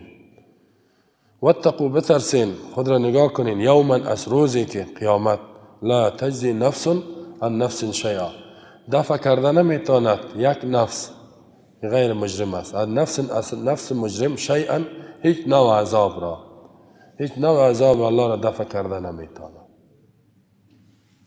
ولا يقبل منها عدل، قبول نمیشه از این نفس مجرم عدل، جرمانه، پول پیسه بده. در دنیا یک راه نجاتی است که یک کسی را در جایت میاری میگی را بی مرا الا بودی یا ضمانت میتی، اونجا ضمانت قبول نمیشه. دومی است که فدیه میتی، پول پیسه خدا خلاص میکنه. سوم یک کسی بزرگ میاد شفاعت تا میکنه. الله میگه ولا تنفع شفاعت، به نفس مجرم شفاعت فایده نمیرسانه. شاید بعد شفاعت بکنه نمیشه. ولا هم ینصرون، و نه مدد کرده میشوند، یعنی کسی اینا را نصرت کرده نمیتونه. 4 راه نجات در دنیا است، بند است. پس چی نجات است؟ راه نجاتی است که ایمان به کتاب الله و عمل به کتاب الله، دین الله، دیگر راه نجات نیست. و اذ ابتلى ابراهیم ربه بکلمات فاتمهن قال انی جاعلک للناس اماما قال ومن ذریتی قال لا ینال عهد الظالمین. وقتی که امتحان کرد، یاد کو وقتی را که امتحان کرد ابراهیم علیه السلام رب خالق و معبودش به کلمات و چندان احکام و دستورات فرمانها، فاتمهن، به صورت کامل انجام داد ابراهیم این نعمتها را. قال، گفت الله انی جاعلک، بدون شک من تو را میگردانم، للناس، از برای انسانها، اماما، امام، مقتدا و پیشوا. قال و من ذریتی، گفت ابراهیم علیه السلام از اولادای امام بگردان، بابام نبوت بته کلشا. قال لا ینال عهد الظالمین، الله گفت نمیرسه عهد و پیمان ما به ظالما، کسی که ظالم باشه بعد از او امامت و نبوت نمیتیم. مناسبت ازی بود که قبلا از بنی اسرائیل یاد کرد که با وجودی که الله نعمتای زیاد کرده بود، اینا کفران کردن، عقیدهشان خراب بود، بسیار ظلم جنایت کردن. حالا الله این را بیان میکند که اگر اینا راستگو می بودن، یهودیا تابعداری دین ابراهیمی را میکردن. ابراهیم علیه السلام تابعدار حق بود، هر جایی که حق میدید قبول میکرد. اینا حق دیدن، پیامبر دیدن، قبول ندارن، در حالی که پیامبر به دین ابراهیمی است. کدام کارهایی که ابراهیم علیه السلام کرده، این پیامبر به مو روان است، در ملت ابراهیم است. اینا میگن که ما در دین ابراهیمی استیم، ولی دین ابراهیمی خود توحید بود. شرک میکنن، خدا نسبت میتن به فلانی خان. مثلا یکم تو میگه ما سید هستیم، چی ما سید؟ اولاد پیامبر است. عقیدهش ببینی، عملش ببینی مخالف. بعضی میگه خوجه هستیم. خوجه چی معنا؟ اولاده ابوبکر صدیق هست. خب حالا عقیدت مثل ابوبکر است؟ نه. اعمالت مثل ابوبکر است؟ نه. خیلی خوجگی بر تو چی فایده میرسانه؟ خوجه باشی و سید باشی. یکم تا دیگه میگم من مجاهد هستم. 14 سال جهاد کردم. خب حالا چی کار هستی؟ سابق تیر شد. مجاهد خو اینی صفت داره، این صفت داره، این صفت داره. نه میگه والا ما مسابقه ما که بود با مو حساب ما را بگویید. این نمیشه. سابقه که بود و آدمای خوب تیر شد. حالا تو از خود گپ ده. این تو نمیشه که اولاده پیامبر هر کی بود هر جرم جنایت میکند هیچ. او برش ضرر نمیرسه. رسول الله صلی فاطمه را تلبیس گفت یا فاطمه انقذی نفسک من النار. ای فاطمه خود از آتش نجات بده. لا اغنی من الله شیئا. لا اغنی عنک من الله شیئا. من دفع نمیکنم از عذاب الله هیچ چیز را. فاطمه را گفت. اگر عقیده و عمل صحیح بود نجات میافید، غیر از اونه. اگر با اساس نسب کسی نجات پیدا میکرد اولاد نوح علیه السلام نجات پیدا میکرد. چی گفتش؟ یا بنی یرکب معنا ولا تکن مع الکافرین. سوار شد در کشتی کافر نشد. گفت من در کوه پناه میگیرم، غرق شد، هلاک شد. نوح علیه السلام با الله عاجزی کرد که اولادم بود. الله تهدیدش کرد. گفت که انه لیس من اهلک، اولادت نیست، تابعدارت نیست. چرا؟ انه عمل غیر صالح. عملش غیر صالح. عملش عقیدهش است. عقیده را و عمل گفته شد. عقیده و عملش صحیح نیست. این را چطور اهل میگی؟ فلا تسألنی ما لیس لک به علم. چیزی که علم نداری سوال نکو. گفت انی اعظک ان تکون من الجاهلین. من تو را منع میکنم که از جمله جاهلا شد. سوال جاهلا نکرد. با نوح علیه السلام چی گفت؟ یا رب الا تغفرنی و ترحمنی اکن من الخاسرین. اگر نبخشی رحم نکنی هلاک میشم.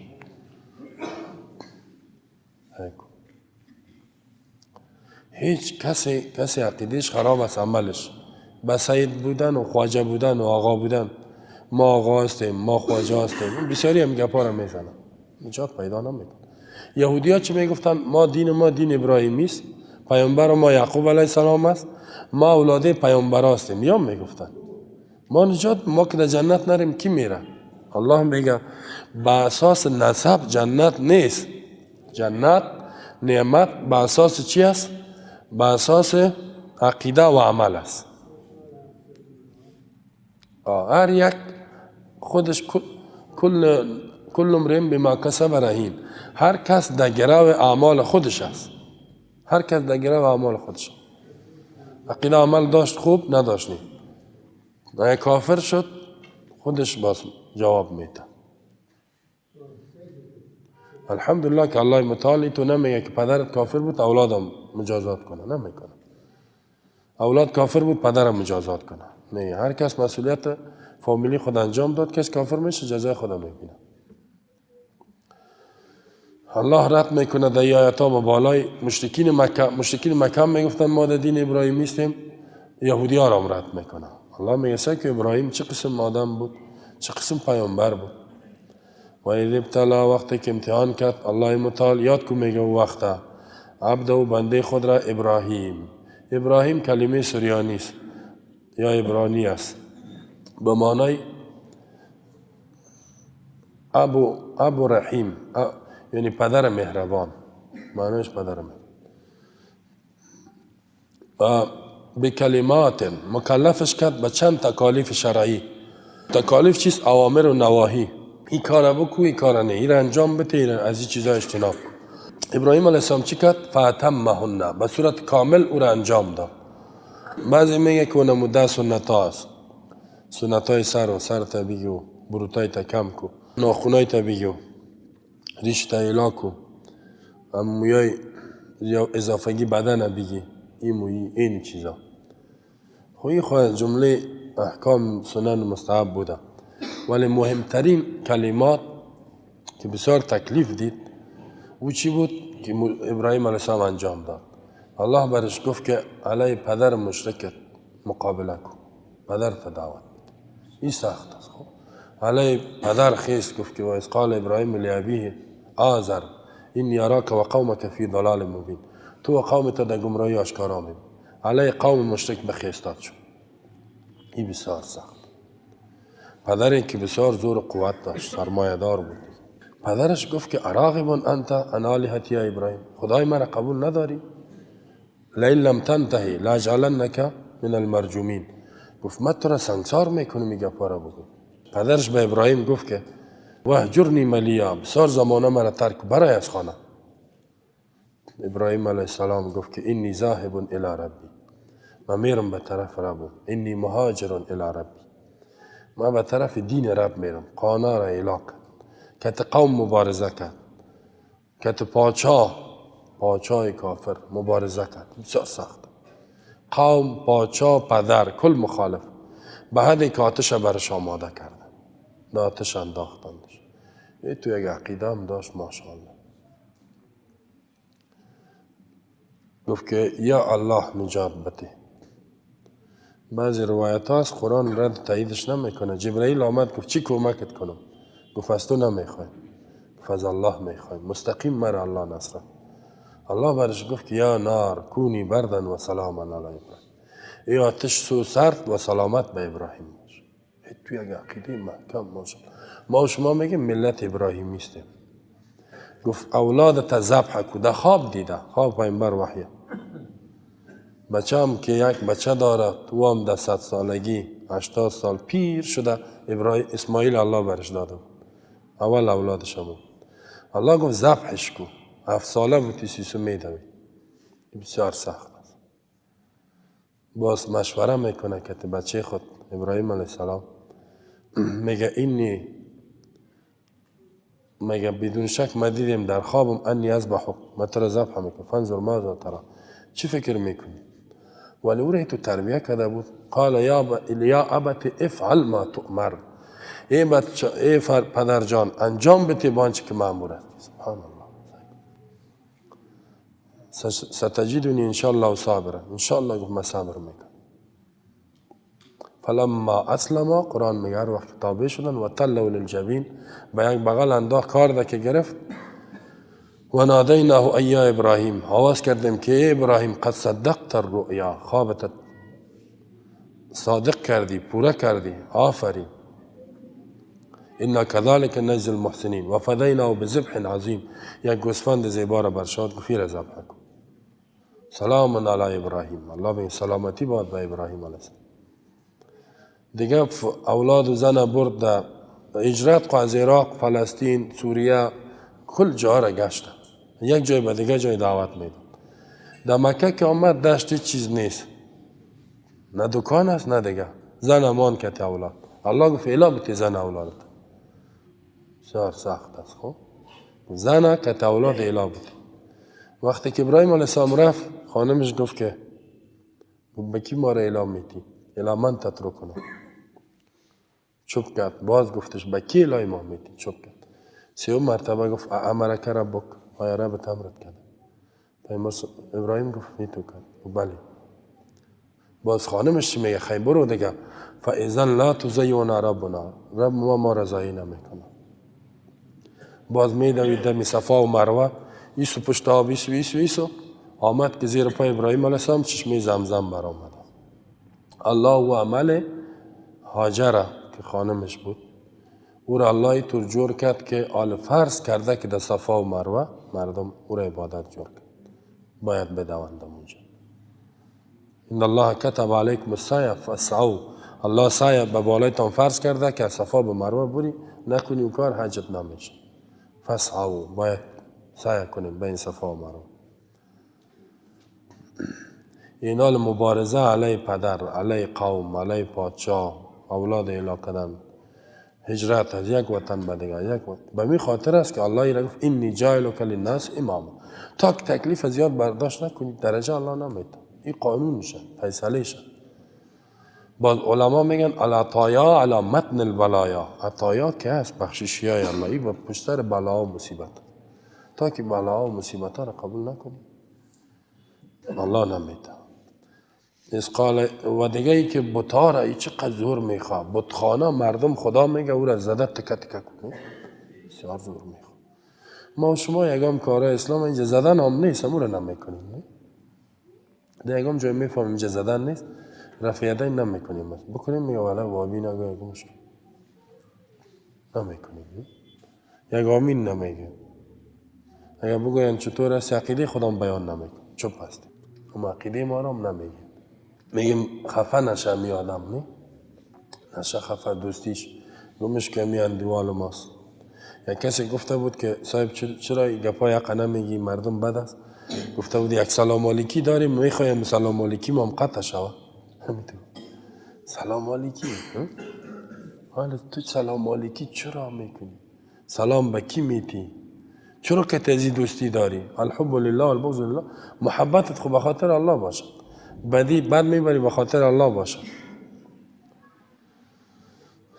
سابق ما را میگفتن ملت کیست؟ ابراهیم علیه السلام. ابراهیم میتو آدم و از ابتلا وقتی که و به می خاطر است الله سعی که به این نبوت داد کل انبیا که بعد از ابراهیم آمده کلش اولاد ابراهیم هست. تو درجه تمام انبیا اولادی عزیز، به خاطر که تکلیفی که برداشت کرد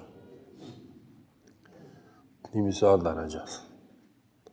حالا این تو یک پیامبری است که گفته بعضی بین المللی یهود هم میگه من در دین عزیزم میفهمه که آدم صحیح بود، نصارا هم میگه، مشرکین مکه هم میگه، ما شما هم میگه، اگر که اونا از پیش خود ادام میکنن ولی میفهمند که اینمی آدم صحیح بود. الله ایره طور که حال ما در کتاب آخری آسمانی یاد ازیره میکنیم، عبادت الله را میکنیم. در نماز خواندن رکن نماز از قرائت، عبادت الله را با یاد ازی میکنیم و یاد خیرش. و از ابتلا وقتی که امتحان کرد، الله امتحان میکنه هر کس، انبیا را هم کرده. حال با بالای ما که امتحان آمد چرا خفه شویم؟ او خود تکلیف است و باید ثبات داشته باشه. ابراهیم علیه السلام رب و خالقش به کلمات بچن احکام فاتمهن، این را تمام کرد کامل، یعنی به صورت پورا انجامش داد. قال اینی جاعلک للناس اماما، گفت الله من تو را میگردم برای مردم اماما. امام مقتدا، قدوه، مقتدای خیر که تو مردم هدایت کنی. ابراهیم علیه السلام قال گفت من ذریتی اجعل من ذریتی ائمه، بگردان از اولادی من اماما را تعیین کن. اماما در دین نبوت میگه، رسالت برش بده. قال لا ینال عهد الظالمین، گفت الله نمیرسد این فضل بزرگ به هیچ یک از کافرها، به کافر نه، به ظالم نه. از این فهمیده میشه یکی که انبیا علیه السلام معصوم هستند از گناه های کفر و شرک، ازی معصومه، یا ای که وحی را درست بیان نکنه. بعضی گناه عملی صغیره باشد صادر میشه.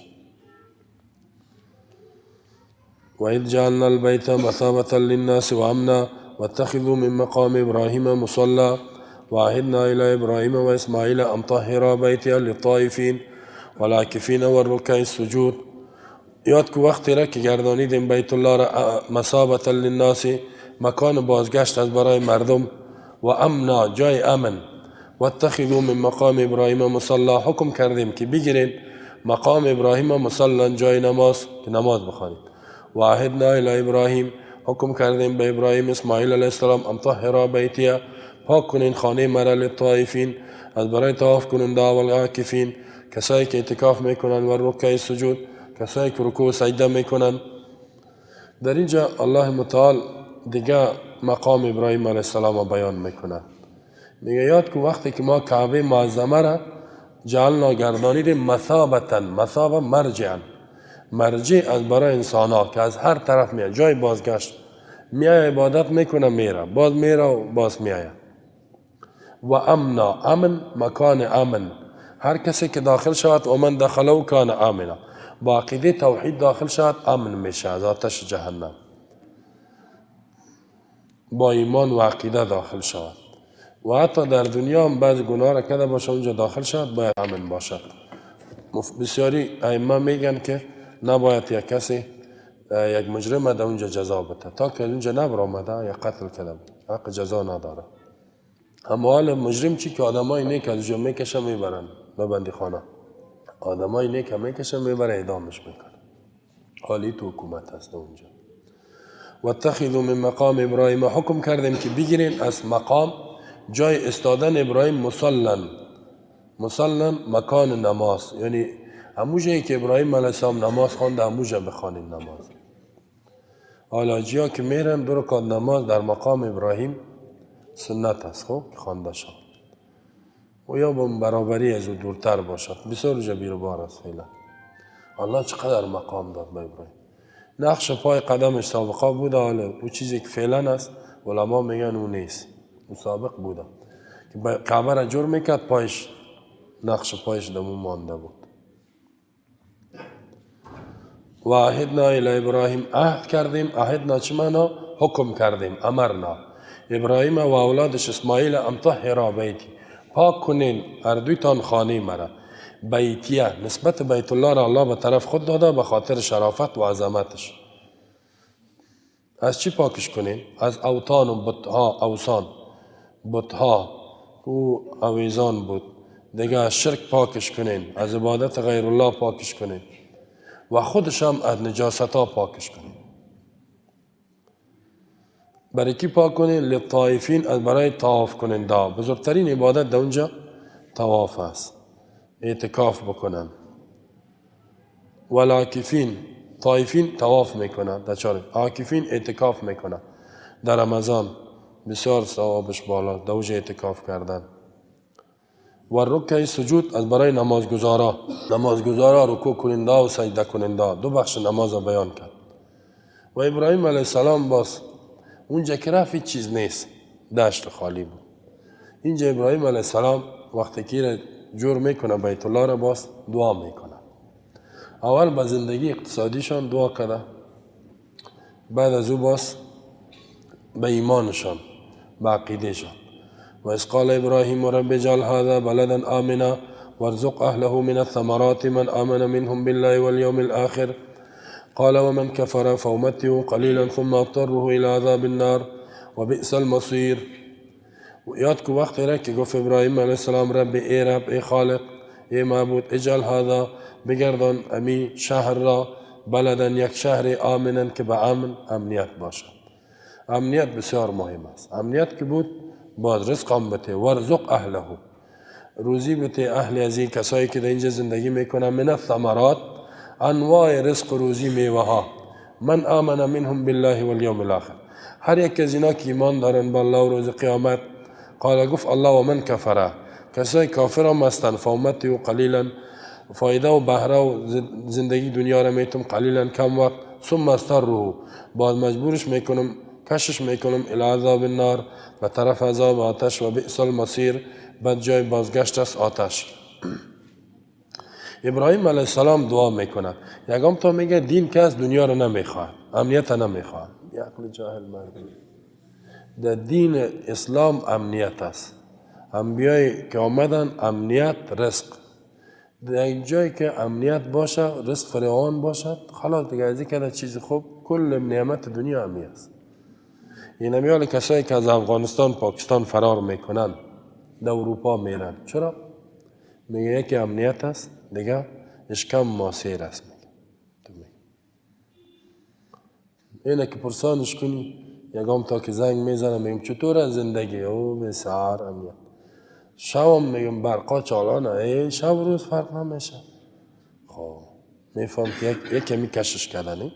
حتی اینجا که میرن میگه 90% مرگ است، خیر است، همونجا برسن.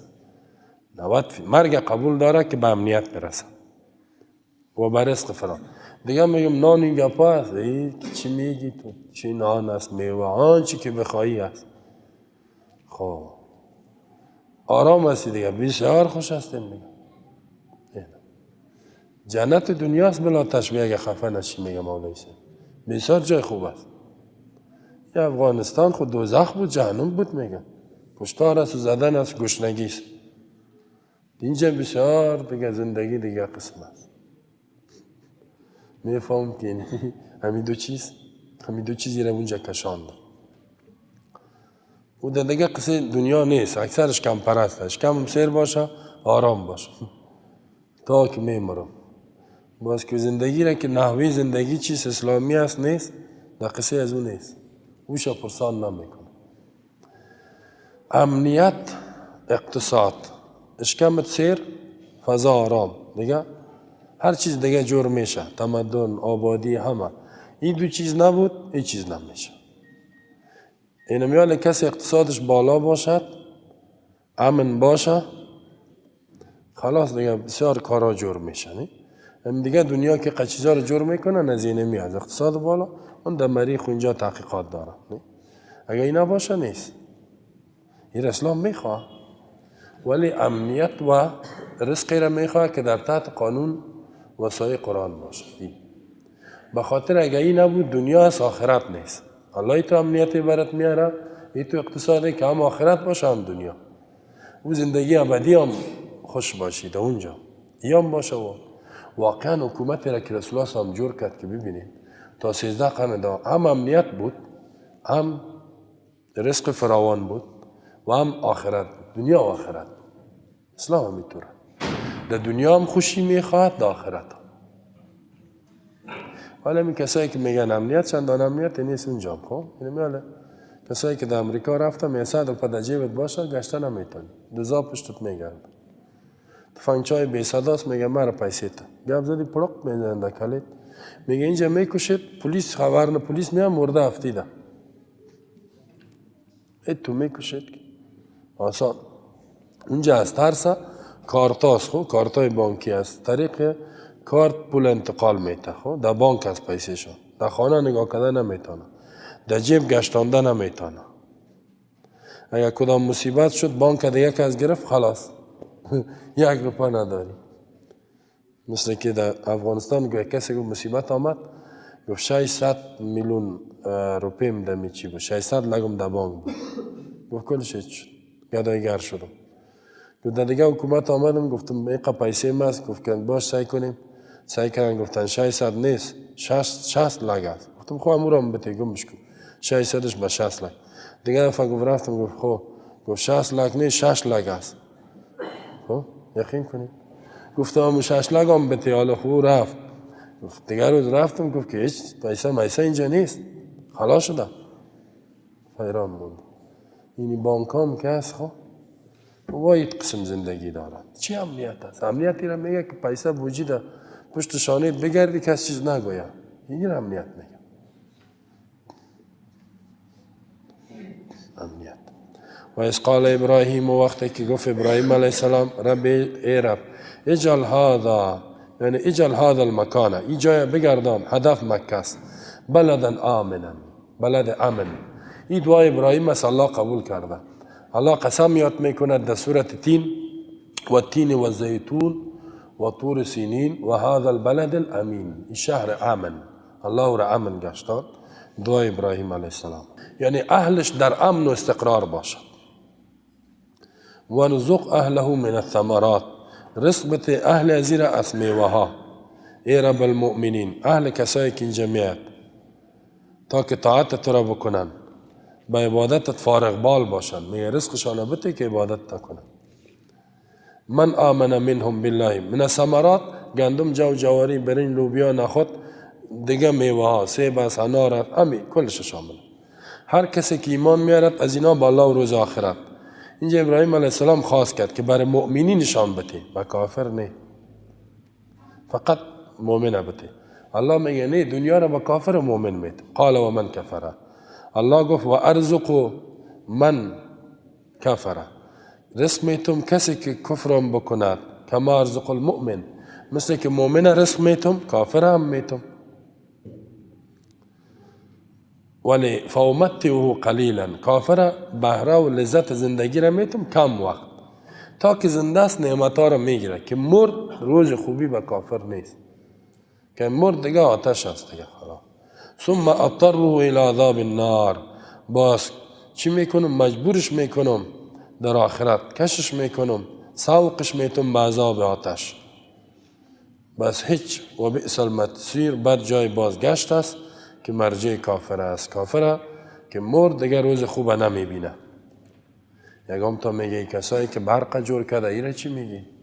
کامپیوتر جور کرده، موبایل که خدمت کرده، هم الله میگه کل کافر که بود خلاص جایش داده شد. این خدماتش چی شد؟ خدماتش همی شد که در روشنی زندگی کرد. خدماتش همی برق جور کرد خودش استفاده کرد، سرک جور کرد اون در موتر خدا گشتان. این نمی بود در دنیا برشه. نعمت های کافر در دنیاست که مرد خلاص هست. دلیلشون بسیار آیات هست. در سورت توبه الله می فرماید ما کان للمشرکین ان یامروا مساجد الله شاهدین علی انفسهم بالکفر. بر مشرک جایز نیست که مسجد الله را جور کنه در حالی که گواهی میده به نفس خودم به کفر. اولئک حبطت اعمالهم، کسی که مسجد بیت الله را جور کرده اعمالش برباد است. و فی النار هم خالدون، در آتش همیشه میمانه. پس اسلام دین هم میخواهد دنیا را. یکم تو میگه دیندار که شدی دنیا را دست میدی. جاهلی است، بسیار جاهل. دین و دنیا آتنا فی دنیا حسنه و فی الاخرت حسنه. این مضمون در هر جای بیان میشه. حال ما زندگی هم دنیای ما خوب باشه هم آخرت این خوب است، یا همی دنیا خوب باشد که مردیم در آتش بریم؟ کدامش؟ هر دویش. عقل هم میرم میگه. این کافران میگن به دروغ گفت که بازسازی و نوسازی و بازسازی و نوسازی، آبادی و پروژه، هیچ چیز جور هم نکرده. دنیای ما فعلا خراب است، آخرت هم خوب. اگر چنگ به این از این آخرتت خو رفته. کافرای تو زندگی داره و همین تو زندگی را با ما میخواد. همین سرکای کابل سعی کنی سرکش جور نیست. 16 سال تیر شد. بازسازی آبادی خود چی شدی؟ فقر بیکاری موج میزنه. هم دین نیست و هم دنیا را دنیا خو نیست. دنیا خو نیست. دین هم میخواد که بگیره. این دیگه بسیار خسر دنیا و آخرت میشه.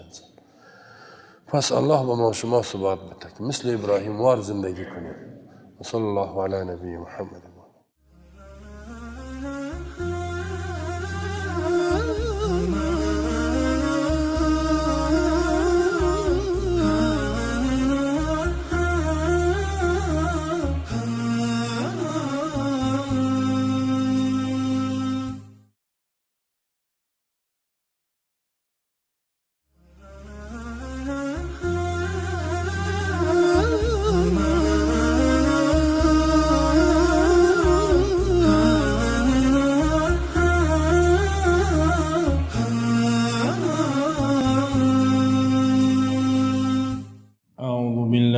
الشيطان الرجيم بسم الله الرحمن الرحيم وإذ يرفع إبراهيم القواعد من البيت وإسماعيل ربنا تقبل منا إنك أنت السميع العليم.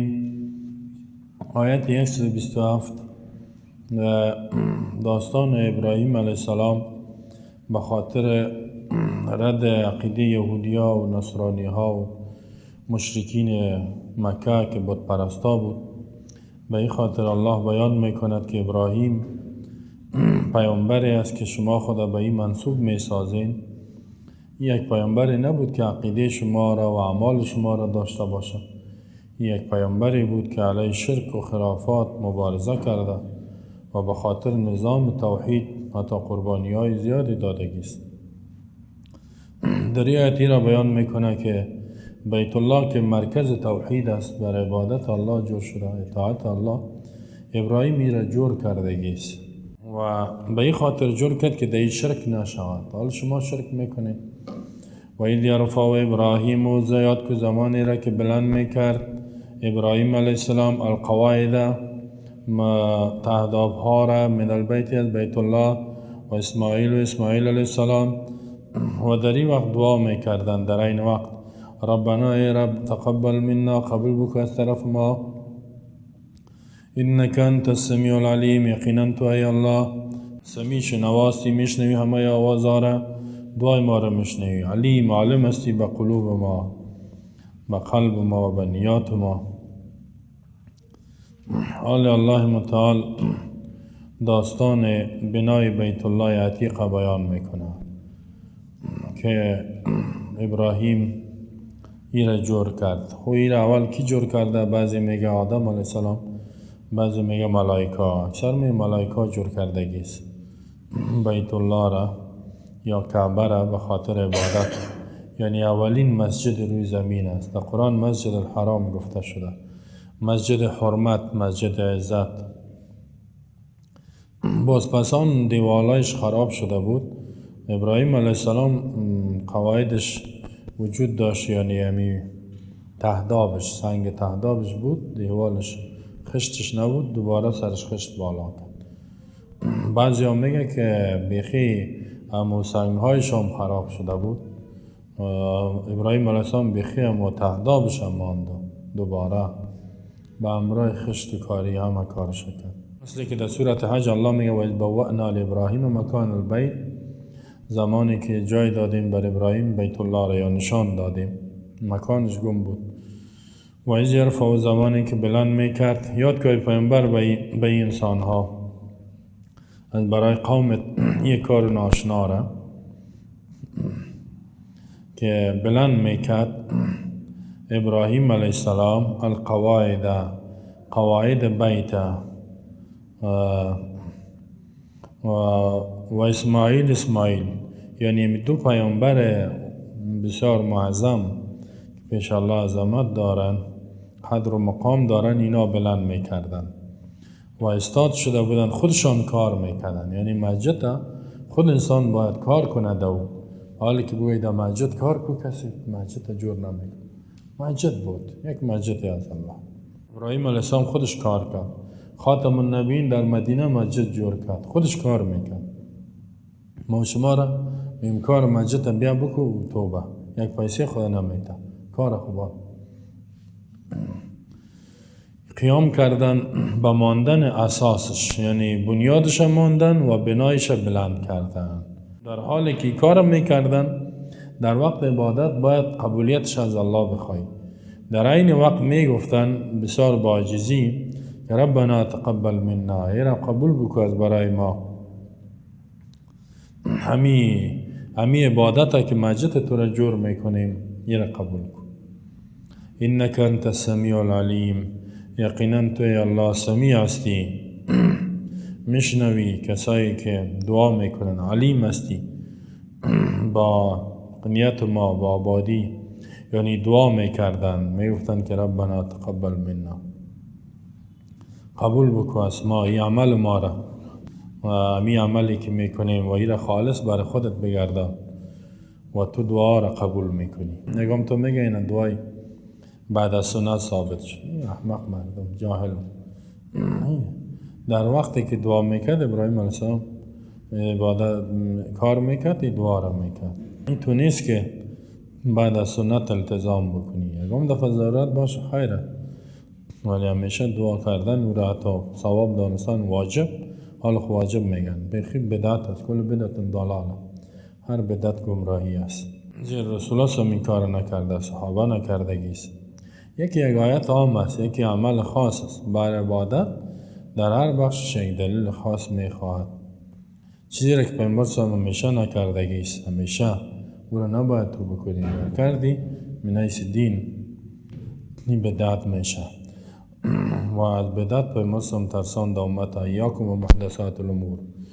ربنا واجعلنا مسلمین لك ومن ذریتنا امة مسلمة لك وارنا مناسکنا وتب علینا انك انت التواب الرحیم. ربنا ای رب واجعلنا بگردان ما را مسلمین، مسلمان تابعدار لك برای خود، و من ذریتنا و از اولاد ما، نسل ما را امة مسلمه، یک امت و جماعت بگردان، مسلمتن که منقاد تابعدار باشند، لک از برای تو اطاعت بکنن. و ارنا مناسکنا، نشان بده به ما اعمال عبادات ما را، یعنی اعمال حج. و توب علینا، رجوع کو به بالای ما، گناه ما را عفو کو. انک انت التواب الرحیم، یقینا تو یا الله تواب، بسیار توبه قبول کننده هستی، ما توبه کردیم. رحیم، نهایت رحم کننده هستی، رحم کو به بالای ما. سعی کنین در آیت قبلی دعا کرد که عبادت ما را قبول کن. دوم دعایش چیست؟ که ما را یا الله مسلمان بر خود بگردان، تابعدار بگردان، یعنی به ما توفیق بده که همیشه اطاعت تو را بکنیم. دعای انقیاد کرده، و انسان باید از الله بخواهد. این بر ما شما پیامش است که انسان از الله باید بخواهد، یک مسلمان که مرا همیشه توفیق بده به عمل صالح، دیگه نشه که گناه بکنم.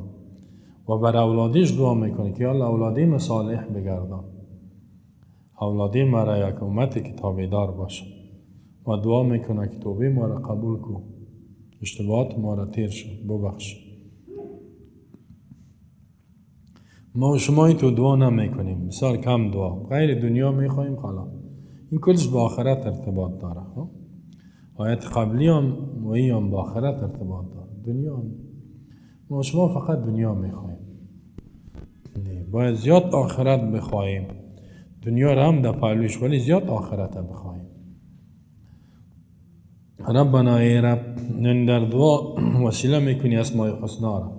ربنا ای خالق معبود، ربنا معنیش خالق معبود متصرف. و جعلنا بگردان ما را نه بگردانی کار الله میتانه. مسلمین تصنیه است، دو مسلمان تابعدار لک فقط از برای خودت، یعنی منقاد برای حکمت، برای فرمانت. و من ذریتنا، یعنی وجعل من ذریتنا، بگردان از اولاده ما، برای خود دوانم با اولاده خدا. از این فهمیده میشه که اسماعیل هم اولاد داشت.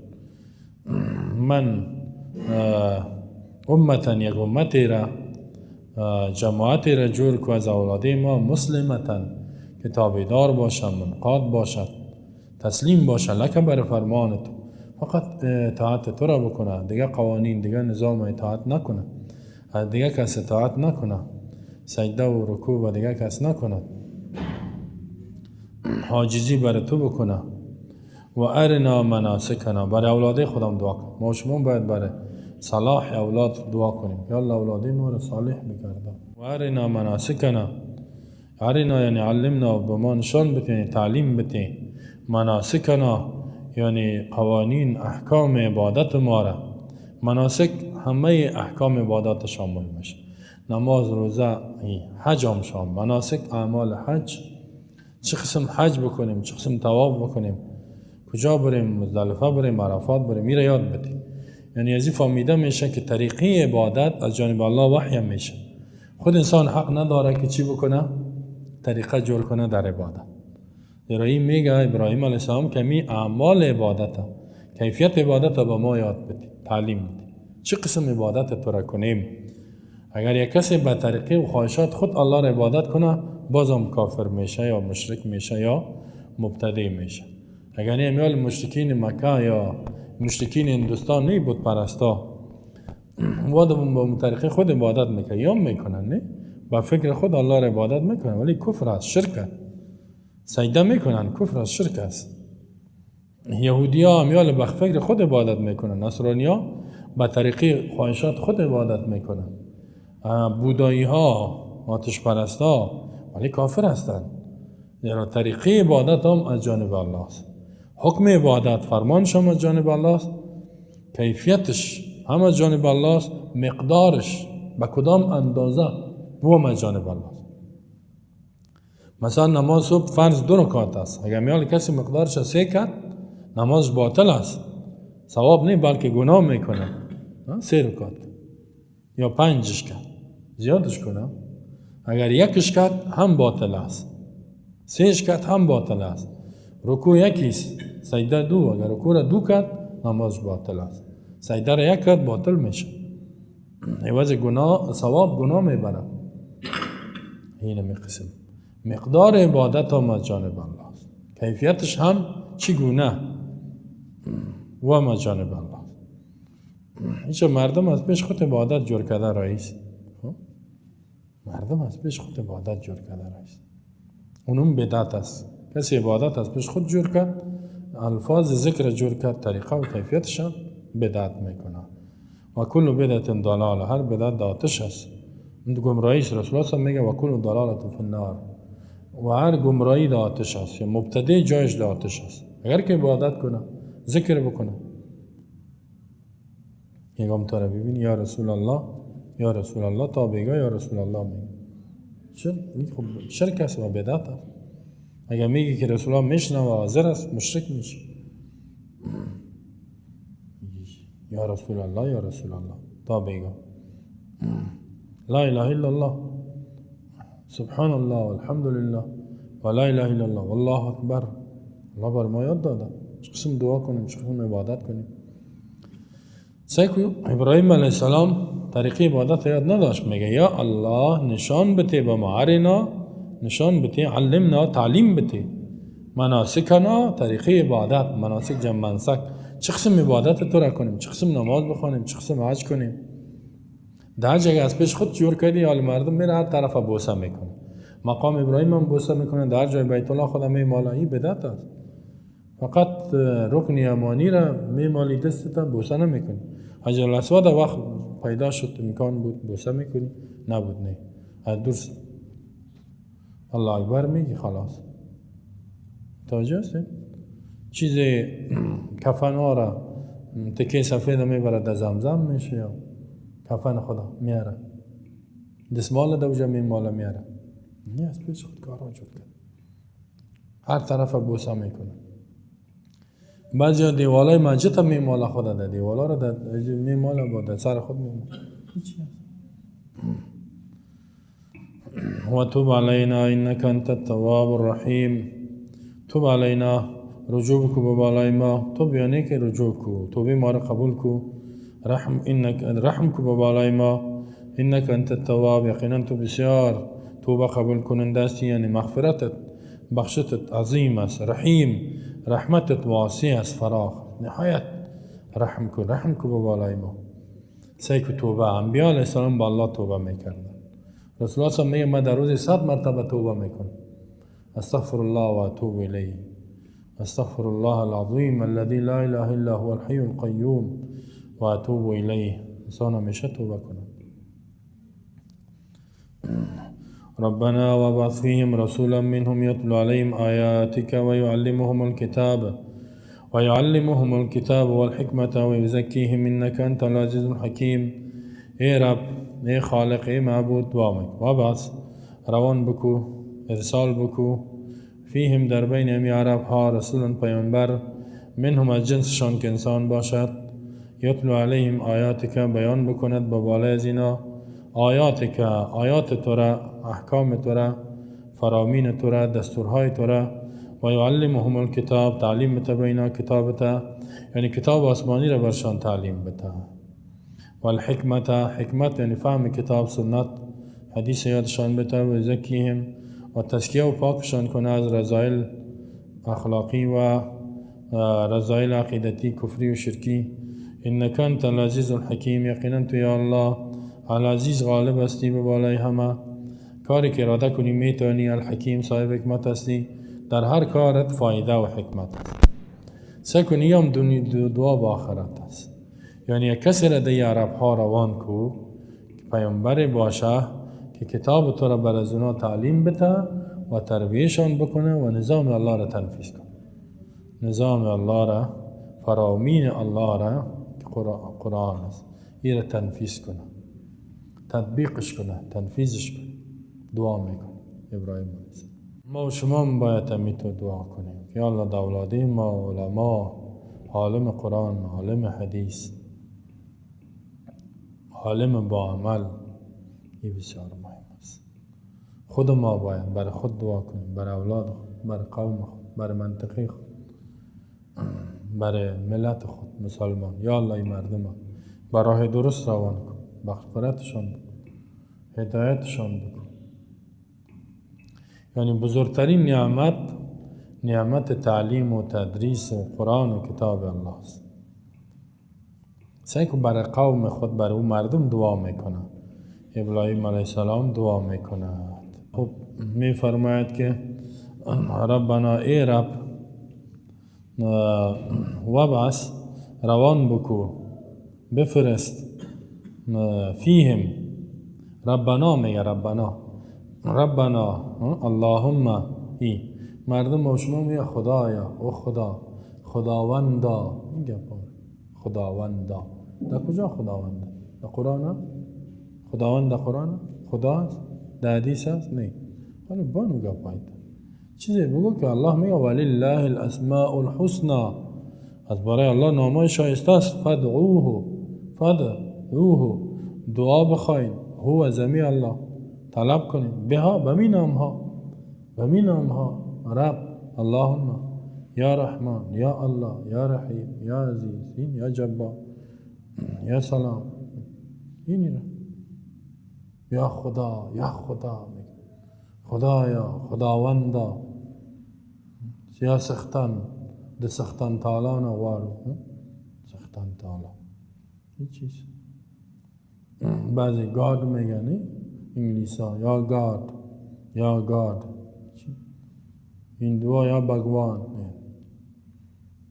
پارسی زبان ها خداوندا یا یک چیز دیگر هم میگرن. سنما یا سنم خب بطه میگه مردار خور، نام الله را سنم سر الله نام ماندی، تو الله را میشناسی، چی حق داری که امیال یک کسی نام مرا تغییر بده دیگه نام بانه یا نام دیگر چقدر بد است. سر الله نام مانده است پیش خود. سنما دستارم بالا میگه سنما ای سنما جفا رها کنی، کلمات شرکی کفری مردم یا گمراه میکنن. سنما جفا خدا ملنگ جور کنی در زیارت رفته می گمراه کردن. سنما جفا رها کن شرکیات دیگه. ربنا رب تصورش خالق، آفریننده، متصرف، قدرتمند، معبود برحق. یعنی تصور کن ربنا این رب کسی که تربیه میکنی، اختیارات داری، توانایی داری، خالق هستی، رازق هستی. رب بسیار معنا داره، یک معنا داره. قرآن معنی رب کده اقرأ بسم ربک الذی خلق. رب بسیار ربنا وابعث روان بکو، ارسال بکو فیهم درینمی عرب ها، یعنی درینمی عرب ها دمی امت مسلمه، دمی امتی که مسلمان تابعدار است. رسولا یعنی پیامبرنده، پیامبر که پیام الله را بود. منهم یعنی از انفس خود، از نفسشان، از جنسشان عرب. از فیهم فهمیده میشه که عرب است، منهم انسان است. علامه علوسی در روح المعانی حنفی مفسره میگه کسی بگوید که رسول الله صلی الله علیه و عرب نیست کافر میشه. اگر بگوید که بشر نیست، بشر نبود بلکه نور بود، از بشریتش انکار کنه بازم کافر میشه. در الله میگه که بشر بود، من از جنس خود انسان ها. یعنی انسان باشه. این جمله دعای ابراهیم و اسماعیل، دعای مبارکیش. خب والله دعای زیر قبول کرد، دعای ابراهیم اسماعیل خاتم النبیین روان کرد در عرب. در عرب نبی نامده بود، پیامبر خاص نبی مستقل که مستقل بر عرب ها و به کل جهان، خصوصا در عرب فرستاده شد. الله آخری پیامبر خدا بسیار عرب عزت داد، در عرب روان کرد که او پیامبر کل جهان بود. ولی از یک قوم باید شروع کنی که او قوم عرب بود و با زبان عربی قرآن نازل کرد، زیرا بهترین زبان، آسانترین زبان، زیباترین زبان عربی است. یتلو علیهم آیاتک که بیان بکند با بالا از اینا. خوی این پیامبر چی کار کنه؟ نان بخوره؟ نه، میگه یتلو بیان بکنه. نان خود گپ هدف عظیمشی که بیان بکنه با بالای عرب ها و انسان ها. دعوت به آیاتک، احکام تو را، کتاب تو را، قوانین تو را، دساتیر تو را. و یعلمهم الکتاب و الحکمه، تعلیم بده به اینا کتاب را، کتاب برشان یاد بده، کتاب برشان یاد بده.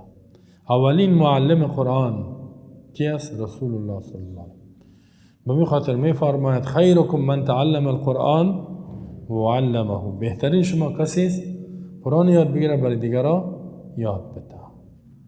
این ما و شما باید آخری تلاش خدا مصرف کنیم، قوت خدا قرآن یاد بگیریم و برای دیگران یاد بدیم. به این درجه که مفسر شویم میتونیم، آسان است، کل ما میار توانایی داریم. بار بخوانیم، وقت بدیم، تلاش کنیم، جدی. جدیده که بسیار وقت میخواه. تعلیم بده کتاب الله را. اولین علمی که فرض است علم کتاب است، علم قرآن است. و اولین معلمی که پیش الله ارزش داره معلم قرآن. قرآن بر مردم بیان کنه. و حکمت یعنی سنت مطهره. حکمت فهم قرآن است، علم قرآن که سنت حدیث است. و انزل الله علیک الکتاب والحکمه. حدیث شرح قرآن است. قرآن یاد بده حدیث، درس قرآن درس حدیث. این وظیفه کی بود؟ از رسول الله صلی الله علیه وسلم. تعلیم قرآن و تعلیم سنت یا تعلیم حدیث وظیفه کی بود؟ از رسول الله صلی الله علیه وسلم. کسی که وظیفه را انجام بده کار نبی را انجام داده. بسیار درجه داره، به مقام نبی بسیار نزدیک میشه. با رسول الله هم در روز قیامت بسیار نزدیک می باشه. بسیار درجه داره، بسیار پرسان نکنید. در این باره چه آیات ها و حدیث است. شما بسیار کوشش کنید قرآن حدیثی را بخونید. دمی جوانی تان جوان هستین تا که زنده هستین باید ختم کنید. و ای تو هم نگوین که دور از نه تا نمیاد خوب وقت بده. مرگ معلوم نیست که شاید این لحظه بمری، باز میمانه از پیش. حریص باشیم ما شما. و یزکیهم و پاک و اینا را و یزکیم تزکیه کنه اینا را پاکشان کنه. پاک از چی است؟ پلیتی، شرک، کفر. اول تزکیه از عقیده. اول تزکیه عقیده است. عقیده از کفر شرک. تزکیه به معنی تطبیق است. یعنی تربیهشان کنه و اسلام تطبیق کنه. در تطبیق شرک اول گم کنه. بعد از اون توحید در قلبشان غرس کنه. بعد از اون اعمال، اخلاق و نظام قوانین سیاسی، اجتماعی، اقتصادی. از تزکیه تطبیق فهمیده میشه. یتلو علیهم دعوت فقط تبلیغ. تعلیم یعلمهم الکتاب، تعلیم فهماندن و تربیه. یزکی تزکیه به معنی تطبیق کردن.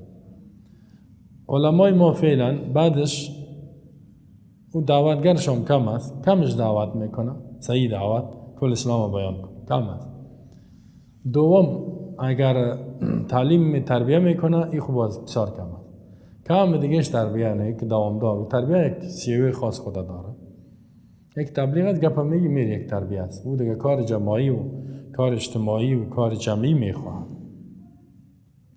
و سیوم تطبیق است. تطبیق خو بسیار مشکل است، یک ذره قوت میخواد، زحمت میخواد، ولی علمای ما کمش است، بسیار کم که تطبیق بدون حکومت نمیشه. قانونی که تطبیق میکنی بدون قوه اجراییه نمیشه، بدون حکومت. تا که حکومت دولت نگیره عالم نمیتونه قرآن تطبیق کنه. علمای ما که برای کار کنن که ما حکومت را ایجاد کنیم که قرآن تطبیق کنه بسیار کم. بسیار از 1000 دانه یک دانه والعالم چقدر پرسان میکنم میگن و ما علینا الا البلاغ، و ما علینا الا البلاغ. با بالای ما فقط رساندن است. ما را چی دیگه مردم عمل میکنه یعنی رسول الله صلی تو کرد و ما علینا الا البلاغ دیگه معنا داره. معنیش چیست که یعنی من مسئول نیستم که قرآن در قلب شما داخل کنم. یعنی من نمیتونم که به زور شما را مسلمان کنم، معنی نیست. ولی تربیه باید بکنی. رسول الله صلی تربیه کرد و تطبیق حکومت ایجاد کرد. آیا پیامبر صلی دولت ایجاد نکرد در مدینه؟ بعضی مسئولیت نمیفهمه. کامل احکام الله تطبیق نمیشه. نه؟ اون میگه من دکتر هستم، اون میگه من انجینیر هستم. ما رو چی بگه پا؟ اون میگه من ادیب هستم، نویسنده. ما رو چی؟ اوش میگه من دکاندار هستم، اوش میگه من تجار هستم. یا میگه من مولوی هستم، امام مسجد، مولای مسجد. مردم یک کلمه الف با تا سا یاد میتون. ما رو چی بگه پا؟ خب این کار کی بکنه؟ این کار کی بکنه؟ بسیار نافهمی است، نادانی، درک وسیع ندارن. این گپا را میزنی. وظیفه کل امت است، کل مسلمان، تنها عالم نه، تنها انجینر نه، تنها دکتر، کل مسلمان کسی که ایمان داره. الله در قرآن میگه یا ایها الذین آمنو کتب علیکم القصاص فی فی القتل. ای مؤمنین ایمان دارین به کتاب الله، به ذات الله، به وحدانیتش. کتبه فرض کرده شده، الزامی شده گیست. علیکم به بالای شما مؤمنین، کل مؤمنین هم میگه چی فرض شده؟ القصاص، اجرای حکم قصاص، اجرای حکم قصاص فی القتل، درباره کسای کشته میشه. کل ما به صورت مجموعی مکلف هستیم قانون قصاص چی کنیم؟ تنفیذ کنیم.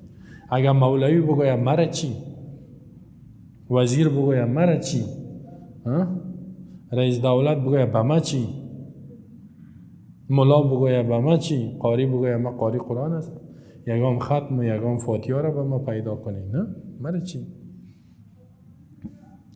و انجینر بگوید به ما ساختمان، کار ساختمانی را پیدا، به ما چی، کار برق پیدا کنه. دکتر بگوید یگام مریض که شد تو را به ما بیارین، به ما چی.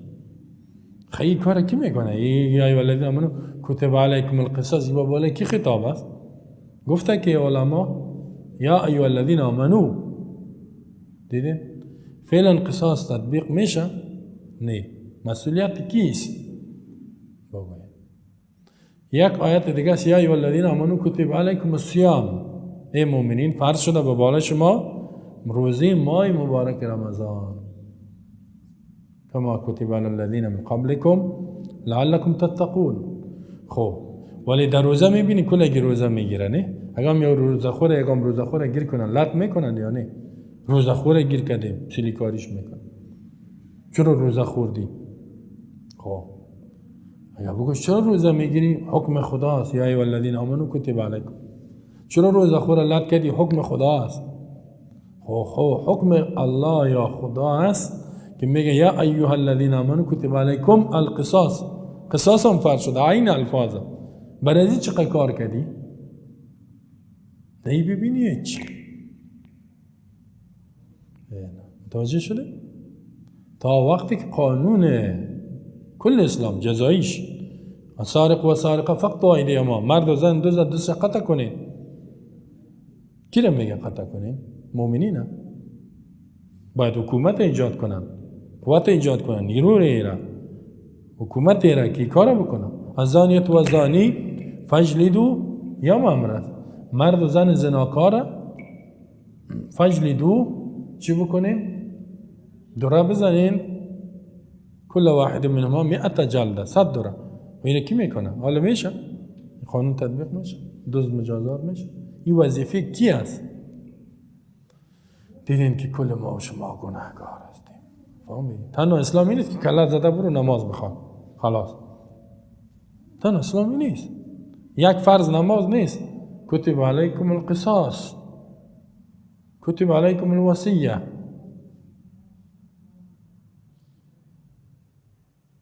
كتب عليكم القتال وهو كره لكم وعسى أن تكرهوا شيئا وهو خير لكم وعسى أن تحبوا شيئا وهو شر لكم والله يعلم وأنتم لا تعلمون. متوجه هستی؟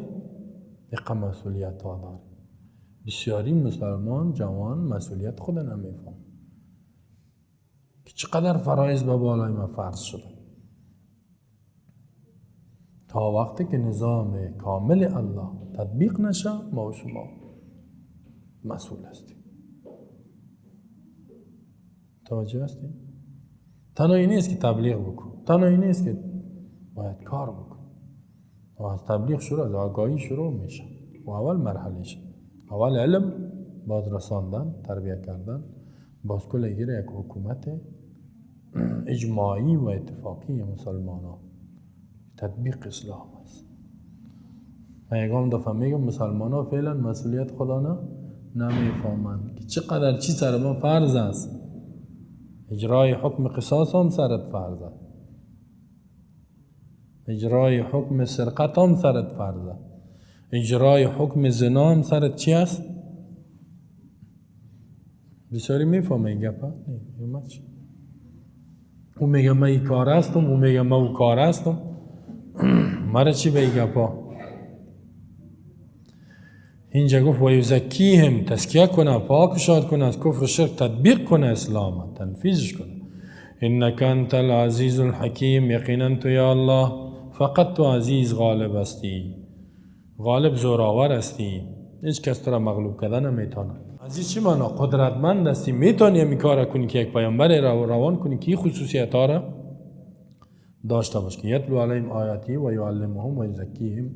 این تو نبی پرقوت روان کن. حکیم هستی، هیچ کاری را نمی کنی مگر دو حکمت و فایده باشه، مصلحت انسان ها باشه. پس شما دیدین که ابراهیم علیه السلام ای تو دعا کرد. ما و شما باید اول عبادت که میکنیم دعا کنیم یا الله عبادت ما را قبول کن، از الله بخوایم. دوم ما را توفیق بده که اطاعت تو را کنیم، از گناه مانع ما شو یا الله. ما هم تلاش میکنیم ولی توفیق الله، مدد الله، نصرت الله ضرور است. اعمال عبادت از الله یاد بگیریم. از کجا یاد بگیریم؟ از قرآن و سنت. همیشه با الله توبه بکنیم و دعا کنیم که توبه ما را قبول کن.